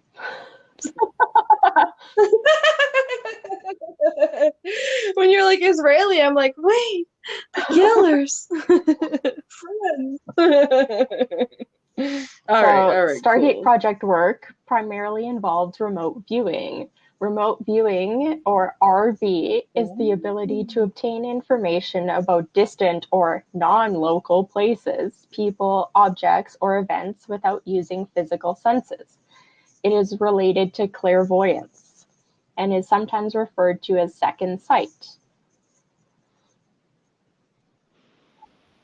Yeah. Yes, very much like or akin to like astral projection or scrying when people can spy or see or what's going on somewhere where their Yeah, body is exactly. not. So, remote viewing is also Hmm. considered a form of non local awareness and may be proved through using the theory of quantum entanglement, which I attempted to Google. And even when I attempted to Google it in layman's terms, I could not do it. So, this is my attempt No, at what? explaining quantum entanglement. They don't even try to in the Marvel films. Even when they have ones that deal with like the quantum universe, they're like, you guys say quantum too Yeah, much. That's enough. it literally just said They just make there's like a too joke many about it. quantum like facets that you have to understand to be Mm. able to explain quantum entanglement in layman's terms. And I was like, lovely. So it's essentially, from what I could gather, it's kind of like a theory that particles that are like sharing the same space or similar, and things like that, they can't be viewed as like separate pieces. So like if they're like side by side and things like that, they should be viewed as like one piece because their like particles are so close together. That's kind of what I could figure out. I don't know. Some scientists Oh. can add us and explain it, I guess. But No, I was just wasn't like I was sitting here thinking I'm gonna be able to understand this. I was thinking about reading Outlander when they're like they can go back in time, but a lot of the time they figure they can't go back in their own lifetime. They can't exist in the same time as themselves, but they could exist adjacent to. I wondered, I was trying to think if there was like a metaphor or something that I was trying to help my brain understand. that's probably, yeah, like But Quantum okay. Leap, that TV show or whatever. Yeah. Oh, all I can think of now is Marvel and Ant-Man. I'm sorry. Yeah. Let's get Paul Rudd on the show and he can explain quantum entanglement with Mark Ruffalo. We Oh can my interview God. them and make them explain quantum entanglement to us. It'll be great. Right, we can just tell them we're gonna pay them. We're a really famous podcast and we have a really large listener base and we just want to interview you. Don't look us up. Don't look us up.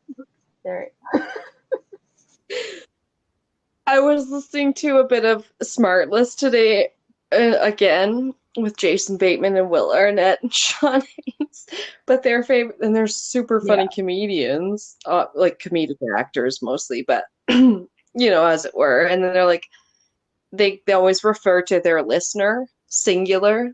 There was okay, all right, that's it. We lost our listener. All right, Tracy in Wisconsin is gone. I like that. Yeah, me too. So I have some terms and definitions for types of remote viewing. These aren't really relevant, but because Ooh, they're not brought up ever again, but I just thought it was kind of fun. they're not Yeah, RV relevant. definitely not. So the viewer is the one who views, because of course they are. I felt like that didn't need a definition, but it was in the thing I copied it from, so why not include it? Yeah. Hey, you never know. We don't want to assume Yeah. anyone's knowledge. The No. target or target site is the place that's going to be accessed. So the Oh, coordinates can okay. be in the form of letters or numbers or symbols. that can be connected to find the target. Associative Wow. remote viewing, or ARV, is done by associating something easy to view with something more difficult to view. Don't know what that means. Gonna leave it at that. Extended remote viewing, or ERV, the viewer lies down on a bed, couch, or recliner while a skilled hypnotist or monitor interviews the viewer about the target. So this one's Oh, like ERV it's therapy, I guess. You lay down on a couch or bed or recliner. Get that lazy boy. Get the lazy boy and a hypnotist. combination of therapy. Yeah, a combination of like therapy and like a bomb threat. Coordinates and a target and a Yeah. trajectory, perhaps. So yeah, Okay. there's Sounds good. controlled remote viewing, or CRV, and that is the method designed to help the viewer separate true psychic perception from imagination. As thoughts come in, CRV allows you to organize them. It also uses ideograms, symbols that the viewer develops to connect to various aspects of the target site. That I'm also going to leave at that.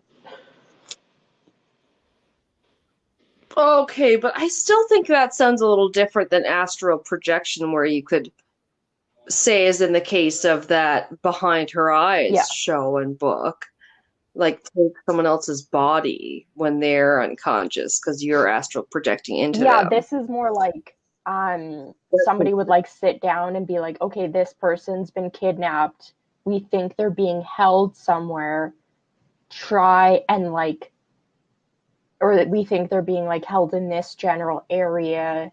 Try and connect like to that area and see if you can like sense or like feel anything. Yeah, it's not Okay. trying to like Yeah. jump Almost into like like other sort of, people or anything. yeah. I don't think they ever did anything like that. No. Pat was like finally intrigued by that series though. He was like, "Man, I really don't like this husband guy." He was like, "Oh, like what? The wife isn't that bad." And then he like, it's like finally at the end you find out it's because like it's not really his wife. That's always been someone else in the Yeah, wife's I body. haven't watched the series yet, but I They did that's an good. adaptation. I recognize Yeah. a couple of the actors in it, so Yeah. I was looking forward to it. I just haven't gotten around to it yet. Yeah, yeah. Not So bad. the next section is I'm going to teach you in 1, 2, 3, 4, 5, 6, 7 bullet points how to do some basic remote viewing techniques. So you get into Ooh. a clear space through meditation, and remote viewing is successful and possible with a settled mind. You are given coordinates for a location. You may tune in with eyes open or closed, or open to draw on a piece of paper and then close your eyes to tune into that piece of paper. You are asked to describe the location without interpreting it. Do not attempt to Oh. identify the target or the place. Write everything down and pay attention to sensory and dimensional information in your mental images. So that's some techniques. All right. I don't know. It's something interesting I found in one of the articles I was Oh. reading. I thought was kind of cool, along with the definition. No, it is. I was like listening, like I'm hanging on every word, like, okay, is this stuff I Yeah, already do? Like you can't it's hard because you almost can't teach someone to be in tune to their gut or their like surroundings. Like it's I don't know. Or you yeah. definitely have to work at Your it your for like one gut thing. feeling and like instincts about like people and places and situations is like one Mhm. of the most important things like you can ever like figure out. Remember, because Taylor had me read the Yeah, Gift of Fear. Like that's what her mom made her read when she yeah. left the house. I read that too. I borrowed it from Don't her. help that guy with his groceries.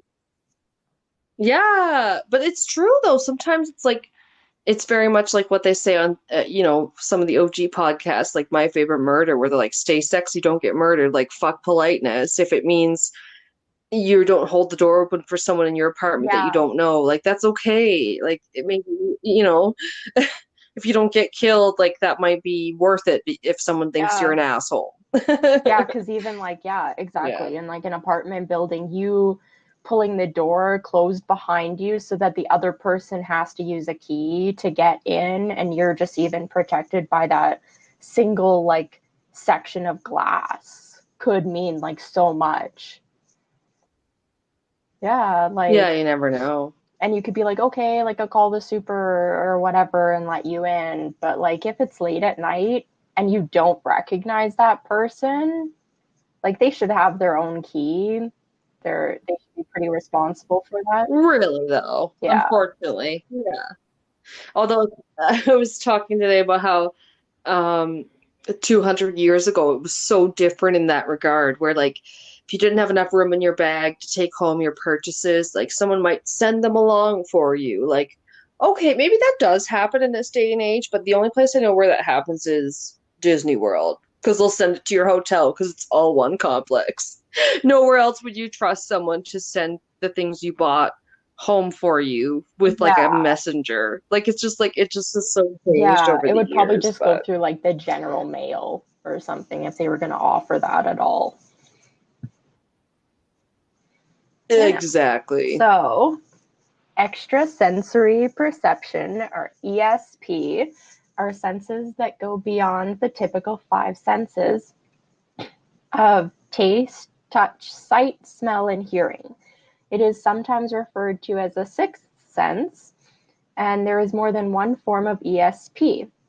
And the sixth The Sixth sense. Sense. Yes, yeah. Bruce Willis. Spoiler, not spoiler, because it's been how many years? He's dead the whole time. Oh my God, how many times have they Yeah, told that one? I don't Yeah. think you can like do a spoiler on a movie that's like over a year old. I don't think that counts. My brother laughed a little at your spoiler. Lincoln was assassinated or whatever it was. I was like, good. It's Good. funny. I like Oh that. yeah. A little chuckle. You know it did. Little There's, chuckle. A little there's bit of a knee some like slapper. young Gen Z kid out there that isn't been taught proper history in public school that was like, what? It's weird because it's like it's almost like they do teach the more Yeah. sensational things Or you're almost. Canadian, where you learn about the I government for feel like like 6 years in a row and never remember anything, but you never get to learn about anything cool, like Lincoln's assassination. ugh, we learn lots about America. They don't learn a lot about our No, history. no. So I'm ESP good. includes, but is not limited to, clairvoyance, which is seeing the future. Clairaudience has to do with sound. Claire, Oh, or yeah, people watching Claire. Claire has an audience. I'm sorry because a lot of times Claire in Outlander pretends she's a seer because she knows the future because she's a time traveler. That makes So a lot of times people think she's a witch, and other times the only thing she has to explain it is like, if you can understand it, I'm like a seer. I know you should probably plant potatoes or you're gonna those starve. poor Or Irish. anyway, that was The funny. potato famine. Well, in this case, she told some of her Scottish brethren because they didn't have any potatoes planted there. But anyway, So there's also clairsentience, which has to do with feelings. Yeah, Feelings? Like Mantis? Like Mantis from Guardians of the Yes. Galaxy? So they, instead of being able to like see things, they can like sense feelings. Yeah. Like an empath. But it'd be Okay. like over really Cool. long distances. Because again, this is still ESP, so Right. it's supposed to be over like non-local distances. Which is interesting. You could attribute that to some twins that have like felt Yeah. each other's pain, So there's maybe. also Hmm. claircognizance, which is acquiring knowledge without knowing how you know it. Yeah. Oh, There's telepathy, which interesting. is reading minds, telekinesis, which is moving objects with your mind, and teleportation, which an article I found listed as not proven or common. Out of the list of all the other things, that was the only thing that had a bracket saying not proven or common. Yes. Wait, teleportation? Yeah. Uh, you have to rain on my Sorry. parade. At least from this I program. mean, I'll preface it with that. This program did not focus on teleportation. hmm I'm willing to believe that prepared to believe that there's probably more going on than they like to tell us, but maybe not all Oh, as much as yeah. we'd like to invent. Sometimes it's just boring. But Sorry, I don't hate to know. burst your bubble. Sometimes it's just boring and the government just spent millions of dollars on something stupid. But sometimes it's also hard to believe that we have all this technology and smartphones and this and that, and like, yeah, we wouldn't be trying to what is it called? Re-engineer, like is when there's like crashes of spaceships and they take the spaceships and then they try and do the like figure out how they Yeah, have their ships reverse work. engineering. Not re-engineering. I don't think that's the. Thank you. Thank you. Exactly. Yeah, it's like what the heck? Like I don't know. I kind of like or like people that don't acknowledge the fact that there's so many worlds out there that like the possibility is pretty fucking high. You know what I mean? Like that we would have intelligent life. I just think that's Oh something that we yeah, all could there talk has about. to I don't know. be. Even if they don't Yeah. look like people, they aren't going to look like people because they don't have the same atmosphere and like matter as Earth does. Like, so they're never going to look like us. Right, but they get us. There was one where there's some world some girl has like her second time experiencing like being close contact with aliens and she was like, "Oh my God." And he was like, "We know of your God. We know him too." Or something like that. Oh Yeah, my we'll have to do an God. alien abduction episode one time. I feel like that would be really funny. Yeah. Yeah. Wait, funny? Oh, I wouldn't pick a funny case. I have some cases that I think are very, very credible, and I I would think probably I pick one watched of a those. program that had one that was backed up by like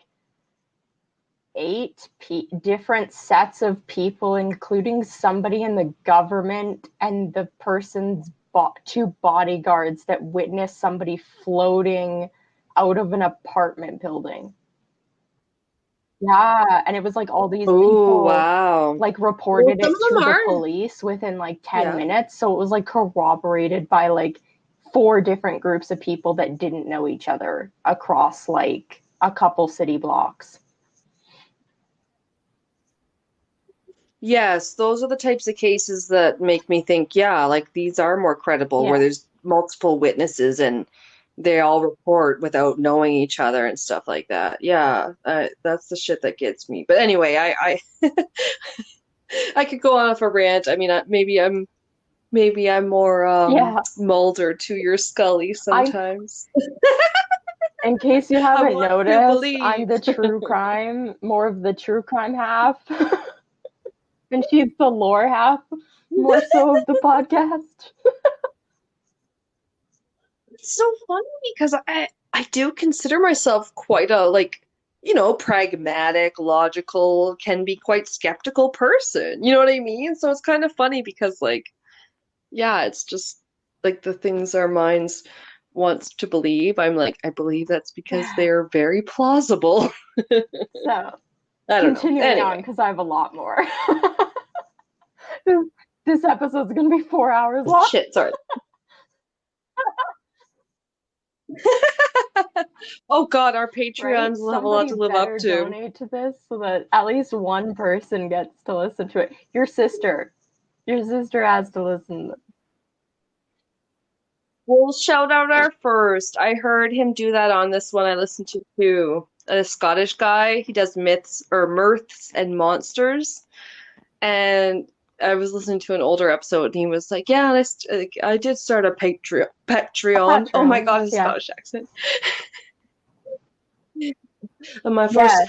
patron, I'd Well, like to thank her." And I was like, "Oh my God!" so But if yes, you we will will. put this in an episode somewhere, if somebody hasn't joined Patreon because of episode 3, maybe when we upload episode 4, we will put in episode Yeah. 4 maybe that if you join Patreon, when we talked about this, we'll explain it about podcast having one listener that they keep referencing and be like, we just lost our listener so and so. Or I wonder what listener so and so thinks. If you want to be that listener, join Patreon and we will write your name down and you will only ever be that listener. You win if you're the listener. I do like it when you get quotes from a certain episode kind of out of context and they're really funny. Like if you do you follow Wine and Crime I on do, but I Instagram? pretty much just click through Instagram stories really quickly. No, it's just have you seen that they'll Oh, post yeah. maybe like a clip from their episode that'll be like a quick quote. Yeah, and it's kind of like a teaser. You're like, what the hell are they talking about? It's out of context, it's funny. And they do it like more audio wise and now because they have videos, but like another podcast that I looked at because they follow us. I can't remember what they're called right now. I'm sorry, but it was like, okay, cool. And then yeah, they did the kind of same kind of thing, but they had like quotes written out in like bubble talk, like comic style of like different quotes from their upcoming episode. And I kind of like that shit because I was like, oh, we should do that for like the episode that just came out. Um, okay, I think I want to say it was from your curse because you said something really funny, and I was like that. Oh I yeah. don't know Oh how no, from the door hotels handles one. work or I old wanted. timey keys work. Because How I did you laughed about know? the, I thought it was so funny I'm just taken gonna out of put this out there. context. I don't know how I old don't know timey how keys old work. timey door And then I handles. clarified after you explained it all, and I said, okay, I Yeah. was right. I don't understand how these keys work. I was like, wait, I don't think we were ever that confused. It's like kind of like in modern door handles that have a lock in the Yeah. doorknob. And when I got confused about the I age don't of the know, victim and thought but he no. was like Yeah. 50 years older than he was for like for an entire hour. So the Stargate Project ran I'm from ready. the 1970s until 1995 and employed psychics who were trained in remote viewing and participated in operations ranging from local kidnapped hostages to finding fugitives within the United States. In 1985, they allegedly remote viewed to Mars to gather information. Yeah. Yeah. Ooh, that ties in. Mine has a planet visit as well. Mine just doesn't have Obama on the planet Nice. with you. So, No, and we don't have any listeners yeah. on Mars. Hello, Mars. Anchor tells you if you have Yeah, listeners with on it. Mars, and we have Aliens. 0. So we just give you a shout out. So hopefully after this episode, you Yeah. guys will recognize. Abduct one of us Just so we saying. can talk about it on the podcast. The Stargate Project created a set of protocols designed to make the research of clairvoyance and out-of-body experiences more scientific, as well as to minimize as much as possible session noise and inaccuracy. The term remote viewing emerged as shorthand to describe this more structured approach to clairvoyance, and Project Stargate would only receive a mission after all other intelligence attempts, methods, or approaches had already been exhausted. Yeah. Interesting. So they're in favor of experimenting with clairvoyance rather than, Yeah. I don't know, trying to keep it all like kind of a secret. last resort. Yeah. So I have some information about a few of the people that were involved in it. It's kind of just like brief stuff about a couple of the main ones. So Ingo Swann is one of the people involved. He was a psychic, best known for his research and development in the field of remote viewing. He teamed up with Harold Puthoff. I think that's how you pronounce his name. I'm not sure. And Puthoff.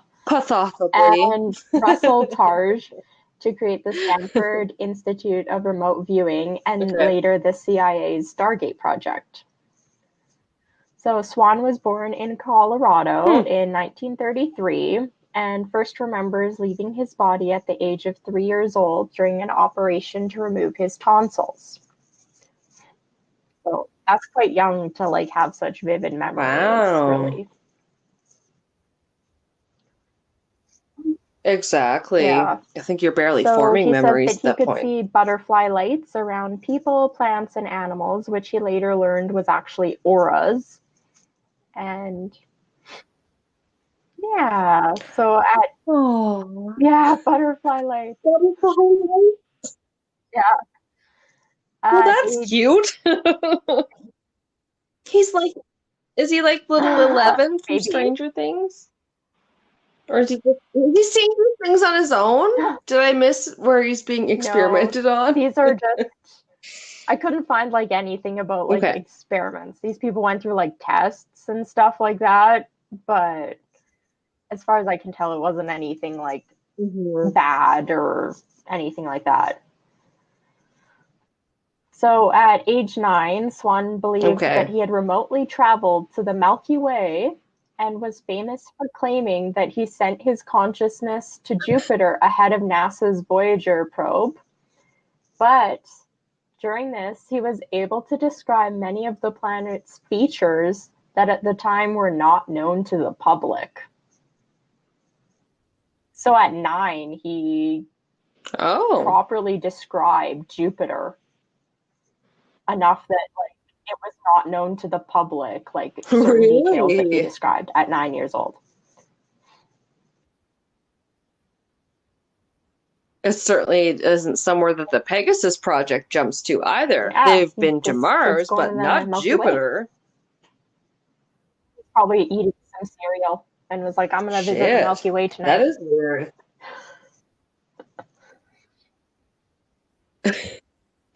Isn't that a chocolate bar in the States? He was probably just hungry. It's like a Mars bar. So Russell Targe, another involved, was a physicist at SRI that researched to help prove if ESP was real, together with fellow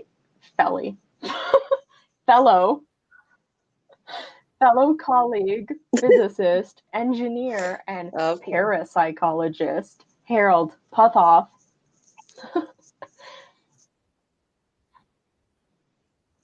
Now you got me thinking about Sally's, like celebrations from the hockey guy talk from Letterkenny. Or as when the girls talk, they call it like hockey bunny talk. Oh, Puck Bunny, yeah. But like for Sally's boys. But even, I'm sorry, we're Canadian. I think we had a beer commercial or an NHL commercial even say something about Sally's. It's like, yeah. That's what you call celebrations. Same as like football guys do, to get a touchdown. It's a little dance. It's a little like, roam around the ice to like slap everyone's hand. Anyway. So him and Harold Puthoff Sorry. rounded up several psychics and began testing them. Puthoff directed a CIA-funded program in SRI to investigate paranormal abilities. And he worked with Russell Targe in a study of the psychic abilities of Uri Geller, Ingo Swann, Pat Price, Joseph McMoneagle, all as part of the Stargate Project. And Russell Targe also ended up having a connection to the Church of Scientology, which I did not explore further. Yeah. Oh, my eyebrows just shot up. Yeah, immediately. Distrust. I mean, okay. No. It might not all be bad. We don't know. The Stargate Project was overseen until 1987 by Lieutenant Frederick Holmes Skip Atwater, an aide and psychic headhunter to Major General Albert Stubblebine. I liked his name, Stubblebine. And later president of the Monroe Institute. Yeah. The unit was small scale, comprising of about 15 to 20 individuals, and was run out of an old leaky wooden barrack. Which I thought was great. So essentially Stargate Project is just 20 people in an old leaky building for 25 years.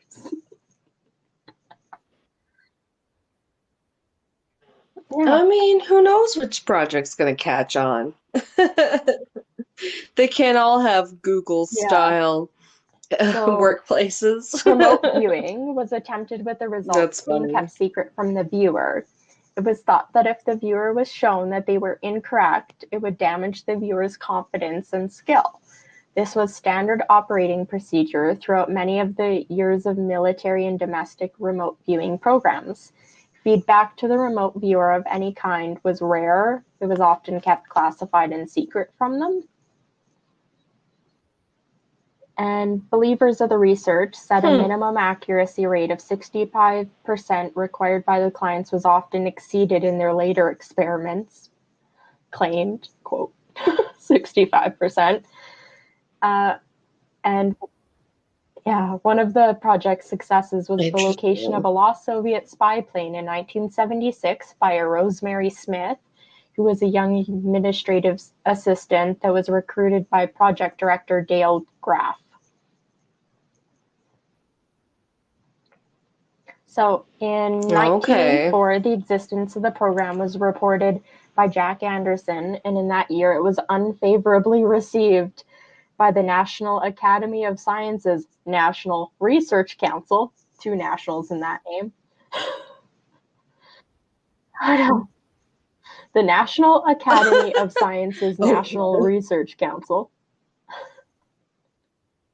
Yeah. Right. Just in case you forgot, it's the U.S. It's 2 nationals. Assistant to the regional manager. In late 1985, the Army funding was terminated, but the program was redesignated Sunstreak and was funded by the Defense Intelligence Agency's Scientific and Technical Intelligence Directorate. Got that all out. Too many words. Oh. They were on it. So, in 1995, after a CIA report concluded that it was never useful in any intelligence operation and that information provided by the program was vague and included irrelevant and erroneous data, and there was reason to suspect that its project managers had changed the reports so that they would fit background cues, the Stargate Project had been terminated and had cost the government $20 million.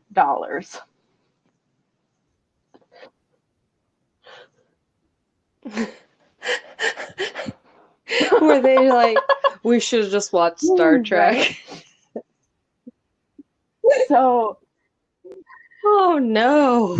It was No yeah, US it was government reported that military. at peak manpower, there were over 22 active military and civilian remote viewers providing data.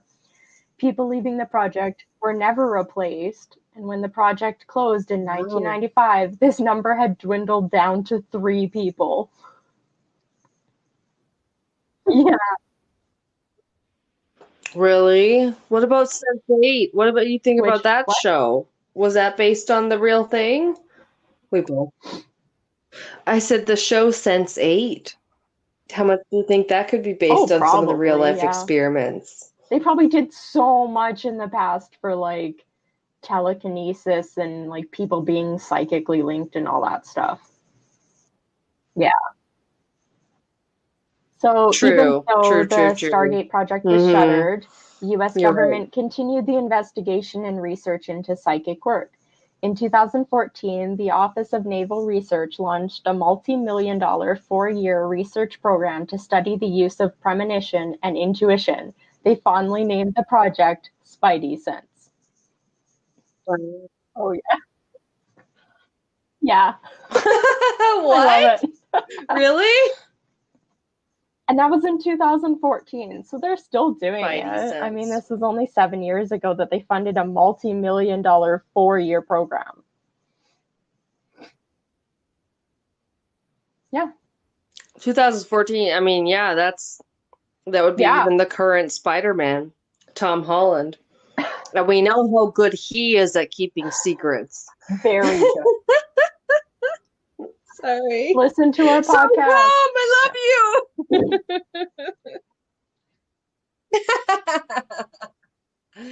Oh my So, God. last little That's bit, the Stargate crazy. Project. So, I the CIA was yeah. forced to release thousands of documents, including the information on the Stargate Project. Despite this, the government continues to deny that they actively used psychics in military operations. Yeah, deny, deny, deny, deny. Of course. We would Anything never do fun. anything fun. How dare we have fun?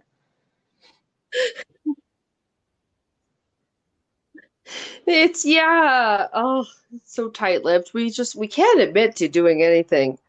I feel because remember I almost talked about it a little bit earlier where I was like, yeah, and the Bill Clinton asked about aliens and I thought Barack Obama did too. And yeah, they both did, but it's like, I don't want to be famous because people don't ever say anything. We know the US government knows more than what they're saying Yeah. to the presidents or the whole world. That's all. So, are you ready for the second part? This is Rant much over. shorter. So, my second part, I'll explain how it's all Okay. linked at the end. The second part is the called the First We'll Earth get to it. All Battalion. right. Have you heard of this either? I'm a winner. I found two that you didn't hear of, No. and it's the only two. Right? And like it's hard to impress some people. My sister is like, "Oh, I know all the true crime cases." Kind of not like that, but she's like, "It'd be Yeah, nice to hear something that people don't know especially about." And that considering can these be are the only hard. two secret government projects I Hmm. know about. So they were literally my only option. I did not. Oh yeah, exactly. I did not know a lot going into listening to podcasts and stuff. I was like, "Sure, I know secret Yeah, government projects," and then I'm like, "Wait, no, no, I don't." yeah. So There's so the many. First Earth Yeah, Battalion. I yeah. love this. It's Educate just me. amazing. I love it so much. So the First Earth Oh, Battalion was founded by oh, Jim Channon, who spent time in the 1970s with many of the people in California credited with starting the Human Potential Movement, and subsequently wrote an operation manual called the First Earth Battalion. And I will, in the email I send okay. you with like a few pictures and my sources for Patreon, there is a link to the full manual, which I have a couple things, little excerpts I'm going to read from just the first couple pages, but I clicked through even just to look at the pictures. It's hilarious. I love it. Or read it to me. Maybe then I won't have to click and I'll read ruin you a my poor couple search excerpts. It's history from even like the more. first few No. pages. So, the manual is a 125 All right. page mixture of drawings, graphs, maps, essays, and point by point redesigns of every aspect of military life. It was originally passed from officer to officer via Wow. photocopy and has since become something of a collector's item. In it, Shannon imagined a new battlefield uniform that would include pouches for ginseng regulators, divining tools, foodstuffs to enhance night vision, and a loudspeaker that would automatically emit, and I quote, indigenous music and words of peace. Shannon adopted the term warrior monk for potential members of the 1st Earth Battalion. What?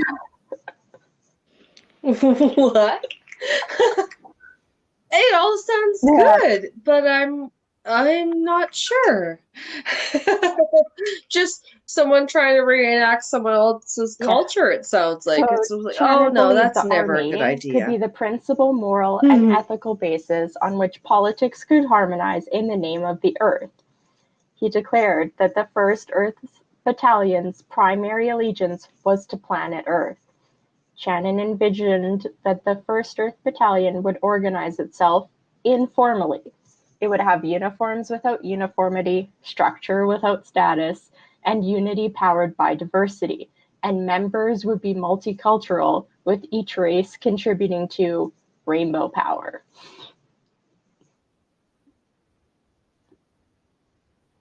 This sounds like something someone wrote for someone who wants to sound the Well, this was the wokest. 70s. There was a lot of drugs I'm involved like, in this, I'm sure. who? What?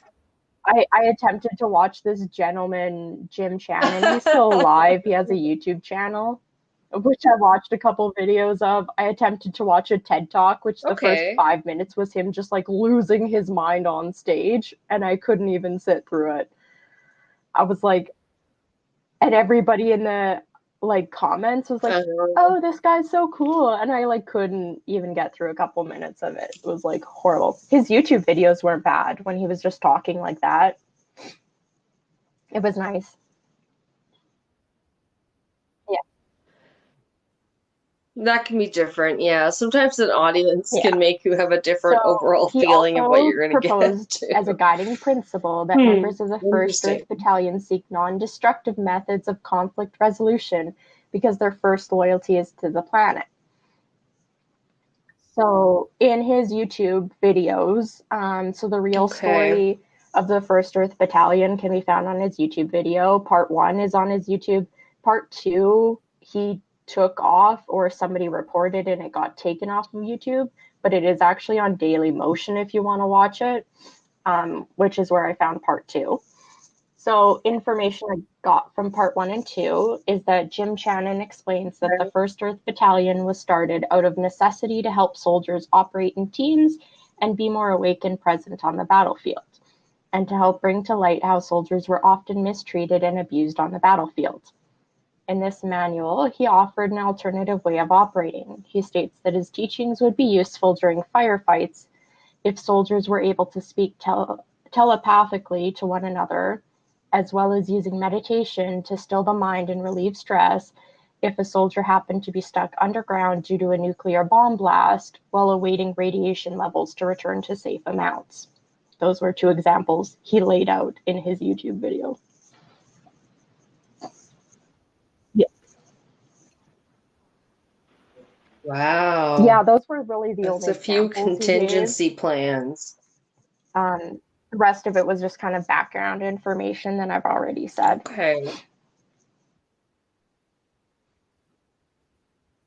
Yeah. immediately feel less But prepared as again, a person. he said that a lot of it was like the bomb blasts and stuff. They were worried because it was the 1970s. They were coming out of Vietnam and all that kind of stuff.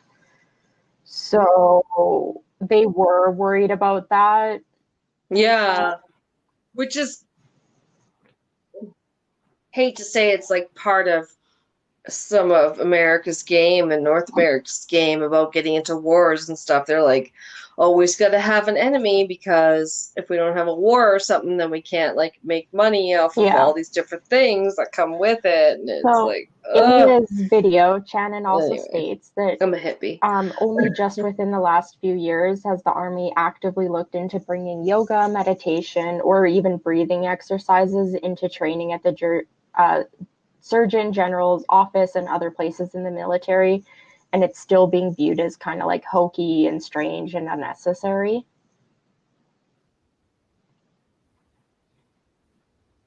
Mm-hmm.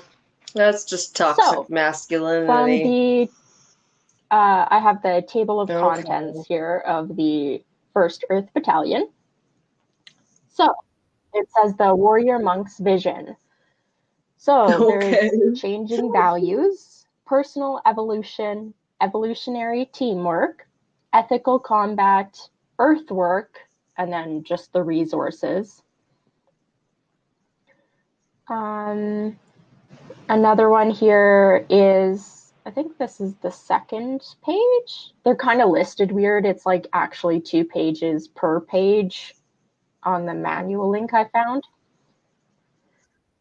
So it outlines some tactics. So it's a new approach to personal development in harmony with planetary evolution. The technology that works to create a whole human being and guidelines for the evolution of a planetary citizen. Yeah, it includes Well, how to let organize us your own in. team Let us and know. action for the local evolutionary unit. New perspectives on the use of force, the use of international TV satellite systems to influence the planetary collective conscious and world public opinion, as well as other alternatives to the arms race. And ends on the note that if armies are no longer required, they look at the dream. When humanity works with nature, paradise appears. Yeah. So in the Ooh, dedication, I like that. I can't remember which page this was on. I think it was one of the first few. It says the Earth Battalion declares its primary allegiance to the people and planet. Mm-hmm. You can become part of that allegiance right where you are by simply allowing the exquisite human being inside to come out. When it's out, help others to come out, and then work together cooperatively to stay out, building the paradise that is possible when we cooperate with each other and with our mother, the Earth. That sounds all nice. Aw. Well, yeah, Yeah. that's my part about the I know, I like it.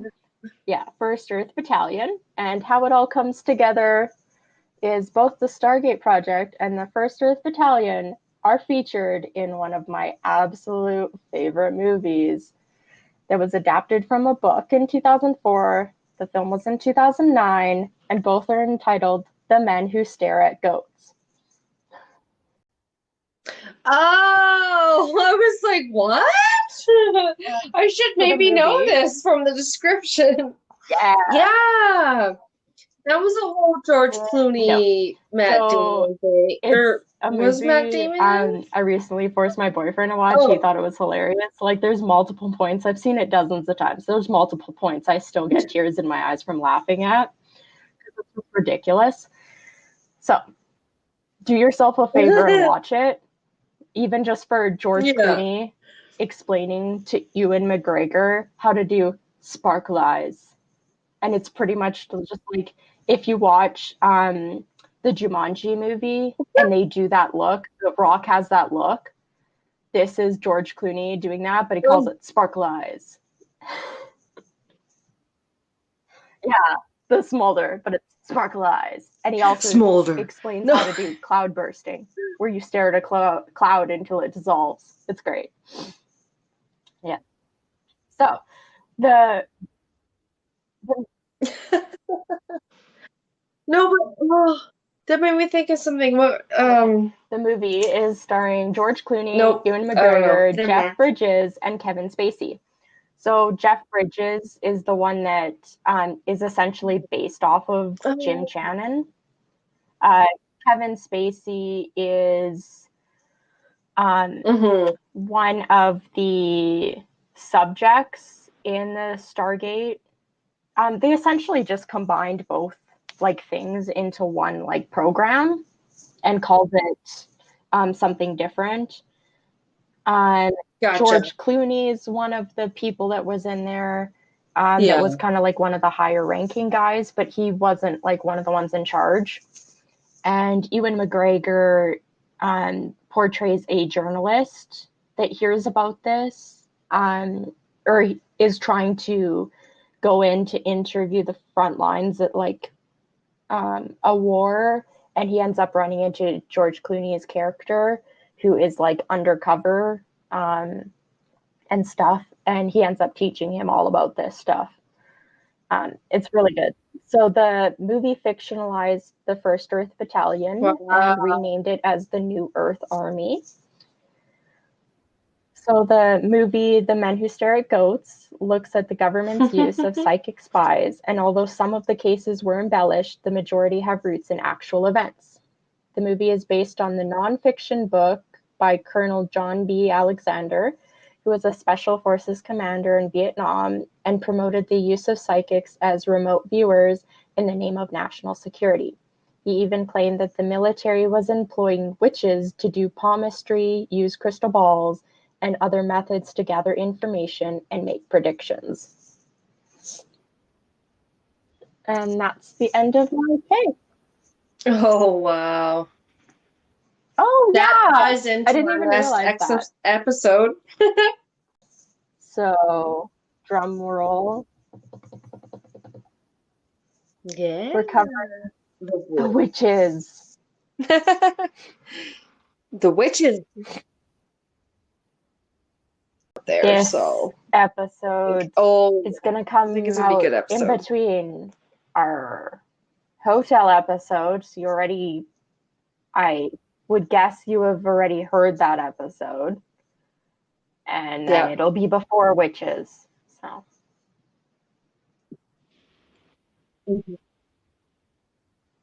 Mm-hmm. Yes, but we're You guys focusing on our especially, Patreon. you guys You're right. just got like a over 3 hour That long shit matters. episode. Our longest episode to date. Well, I mean, we love Anchor, but it's a free thing, and because we're Canadian, we're not allowed to have any sponsorships through them. So we're really hoping that our Patreon works out. But Yes, obviously, if you're listening to this, then you're already on it, and we love you for that. Thank you. Yeah. Oh, the shout outs are coming. And if we only have one or two, Just then we're going to have some fun with your name. We're going to make your name into a song, but it'll just be the name game song. 17 names. Yeah. You know the name game? It's where I go, Alanna, banana, fee, fi, fo, Really? fana, Alanna. Just do that with everybody's name. And they'll love it. And they'll rescind their donations. Yeah. Oh my God. They'll take it back, their donations. I could agree to that for a while. Yeah. That's easy right now, seeing as we don't have any. We'll pretend we have Patreon supporters, even though people can view how many Patreon supporters we have. We'd like to thank Sam and John. True. Yeah. I know we are going to. I've had a couple of takers. I'm telling you. I'm like, no, I will talk about that, but I won't because you'll have to hear my Patreon episode. And I've said that to people. Yeah. All right. Bye. Have a good night. Yeah. All right. Bye. Okay.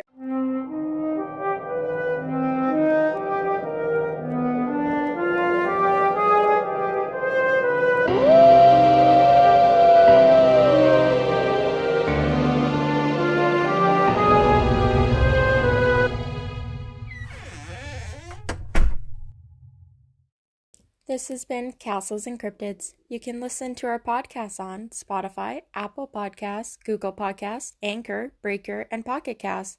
Our episodes are also uploaded to our YouTube channel. You can follow us on Instagram and Facebook. And don't forget to check out our Patreon page to view all of our tiers. Become a Patreon supporter today to unlock monthly bonus episodes and behind-the-scenes content. You can also take our poll and let us know what kind of bonus content you'd like to see in the future. On our website, you can listen to all of our episodes, as well as view pictures for each of our segments. Our music is by Kobe Off Air. Thanks for listening.